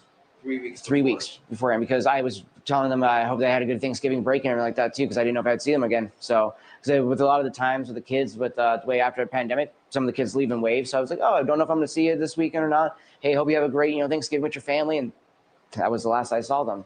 Did they elaborate any more on the stalker comment? They more or less kept making the comment that it always seemed to happen either by the campus or down on Main Street. And the last time the Kaylee more or less made it sound like it seemed like it was down on Main Street and that the person was coming from like around the Corner Club area, and then like as far as I remember, like trying to go and talk to her, and then he gave up on it and he ended up walking away. So she thought she was being stalked up to a certain point, and then looked behind her and he was no longer behind her. So I just want to make sure that I get it right. So yeah. Just tell me again exactly what you remember. Just more or less, I made a joke about them being in a group, and they just said, yeah, you know, one of our friends and motioning to Kaylee that she'd been stalked recently. And so then had people constantly following her around. And it's not just a one-off thing, that this is apparently something that Kaylee had tons of issues with. That apparently she always had somebody who's constantly walking behind her like that. So, and it was more so at nighttime when they were out there drinking and stuff like that. Because I asked her, like, is it at school? And she's like, no, when I'm at night, going out to the bars or coming back from the bars. And again, living down that way. Did she there. specifically mention the corner club? Not the corner club, but just in that general direction and stuff like that. So the only reason I would assume the corner club is because that's the only bar that's down in that area anymore now. So we used to have two. One was CJ's and then the corner club. It's just corner club now. Then a whole block before it mingles. So How many times did you see Kaylee and Maddie? How many times would they come to the store? Would you I'd say, now that I'm trying to think back in my head, I've only saw them maybe like 6-7 times total. So I say probably since the start of this beginning of this year. Wow. So we know that police have looked into the possibility of there being a stalker. Latest we know from police is that they've never found anything to corroborate there actually being a stalker. They looked into an incident, Ashley, you might remember, from mid-October from a business downtown and said there was nothing there that they could figure out that it was actually a stalking incident. We're not sure if that's the same incident that Kaylee and Maddie were talking to the vape shop manager about, but certainly interesting to hear him say that. It seemed like he had spoken with them multiple times and about that topic multiple times as well. What about surveillance video from his shop, that manager? Was he asked for it? Does he have any? Would it be helpful anyway? Yeah, so he says police came to his shop a couple of days after the murders and the video had been deleted there. He doesn't have cameras on the outside, but I guess they were still interested in video on the inside. The girls had been there so many times. But like so many other stories that we found, the video deletes after a week or two. Okay, so I'm going to stop there, and I'm actually going to wrap things up because it's 1 a.m. here. We've been going for 3 hours, and that's about, I don't like to go too much longer than that because then we have people get crazy. But I'm going to do a live stream on the Idaho case tomorrow night around 9:30 New York time. Chris Watt's case is going to be Friday night, so I hope you guys can make it for that. And I promise you, all the questions that were raised here, I will do my best to follow up on them and try to find the most current information to bring to you guys so we can follow up with the latest and greatest information to see if it brings any more clarity to the situation. I certainly cannot promise clarity, but I can promise you I will do the work to try to get there. Yeah. I have one more question. Yes. What's that? One last thing. They're going to a vape shop. They're going to a vape shop, but I have not seen one picture of any of the girls smoking or vaping or. They were vaping. They were vaping in the grub truck video. Well, look, I mean, the more important thing to me is that Brian Ensign, who was forefront on the Gabby Petito case, has lent credence to this person at the vape shop whose body language just suggests to me like authenticity and was just, oh my God. I had not seen that before, and I thought that was really compelling. Yeah. There was a stalker as far as these girls were concerned, and even the vape shop guy knew about it. Very and the interesting. worst of all the camera footages were too long and were deleted everywhere. Gas stations, vape shops. Mm-hmm. And well, here's the interesting thing. Law enforcement has come out saying that they found no credibility to the stalker theory. When the stalker theory was first proposed, I don't know, guys, it was like close to a month ago at this point. So if there's this guy who's a manager of a store who's right in town, it's a likely store that college students would go to, and they had not, and nobody in law enforcement had yet talked to him and to find out that he claims that Kaylee was complaining of a stalker. See, this is one of the examples that makes me question the completeness of the investigation. Mm-hmm. I don't think we'd be talking right now if there was surveillance taken within the first 24 hours of every camera business within and just put it away. You don't even have to look through it. Just put it up. No, I mean, it's hard to do, really. Yeah. That's the first thing an investigation does, though, is literally surveillance, because that surveillance can't lie. That's right. That's right. No, Yeah. it takes time, but we have They civil have time. liberties that protect us from the government watching every move you make. Well, So- here, before I wrap up, I just want to read some comments of Jen. Thank you guys so much for being up here, K-Braze and DC. I appreciate you guys very much.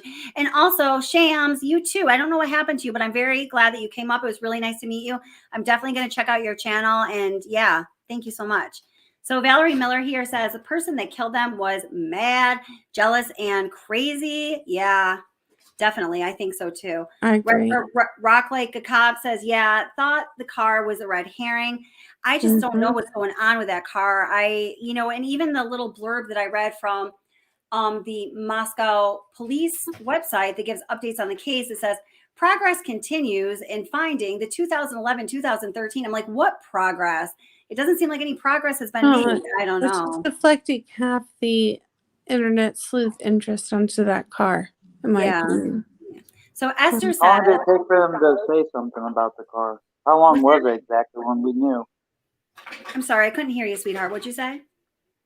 How long was it from the murders until out of nowhere the cop said, "Hey"? Oh, I know. It was white weeks. car. It was several weeks. That was very strange, wasn't it? I think that's why that, commenter was saying she thinks it's a red herring. I've heard that from a lot of people. I don't know what I think about it, but Esther says to April Lures, I'm beginning to believe that the bigger people are involved as each day goes by with no real information or arrest. Yeah. No, I don't get that in this case. No. Yeah. And then my Kill Jackson says, nobody paying attention to what the girls actually said. Adam. Okay, they were talking to Adam. I'd love to know a little more about what you mean by that. I'm definitely interested in hearing. And Paul Vest, welcome, Paul Vest. How are you? Says, oh, I think the girls were targeted but surprised by Ethan being there, an athletic male that may have gotten a piece of the perpetrator, hence the creep's DNA. Yeah, and I'm thinking that, some people like Kate Braze, I think you were asking like last live stream, like why didn't they go down to the first floor? I think there could have been like a lot of reasons why that would be, but there's a lot of reasons why not. Right. But one of them, could be that Ethan did surprise the perpetrator. And in doing so, the perpetrator got injured, and if he got injured, so he certainly could not continue along doing as he was doing, this scumbucket. I didn't see your video about the past between the sorority house and the house. When I seen that tonight, I'm like, there's a gap between time when literally it's like 2 minutes away because the Ethan and who was Ethan and Xana already been in the house in their room, right, for until 3-something in the morning, and Kaylee and them didn't want to bother them, so they were just in their staff. Yeah, well, that's what that's where the crime scene analysis kind of takes precedence. Yeah. We can see by like the footprints, the blood spatter, the blood drips, which way the perpetrator was going, and we can identify the direction of Yes, so with all of this information through crime scene analysis, which most of it would be complete by now, at this point in investigation, the only thing that's not complete are test results that aren't back, like toxicology results, or evaluating the evidence that needs to be analyzed. But as we pointed out, the FBI had their mobile crime scene right on site with all full capacities up and running. So I just can't imagine that there is a whole lot left that has to come back that has not been evaluated or analyzed. So I think like for all of those reasons, that's why people are, getting a little antsy, Well, they can antsy all they want. I mean, the results are back. The perpetrator is square in the crosshairs of this investigation, as far as I'm concerned. I'm pretty sure I've seen too on the. I keep coming up with Alexa or Echo with the other murders that I've seen, that it took over 8 weeks to get a subpoena and a search warrant for those recordings. And how long has it been? 7.5 weeks. Yeah. Yeah. So I know it's like kind of out there, but it's just weird they have timelines, but yeah, it depends. Like this is a high profile case, and these cases will take precedences in the crime lab, and those results will come back faster. Oh, and musical news, by the way, we all know that some of this is old news.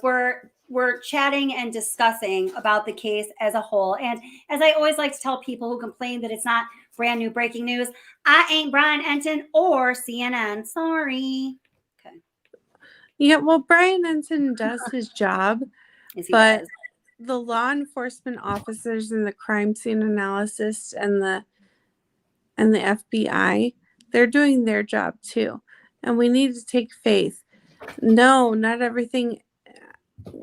At a certain point, it goes to the DA, who may be corrupt, because there's no like. Yeah. I'm just going to stop.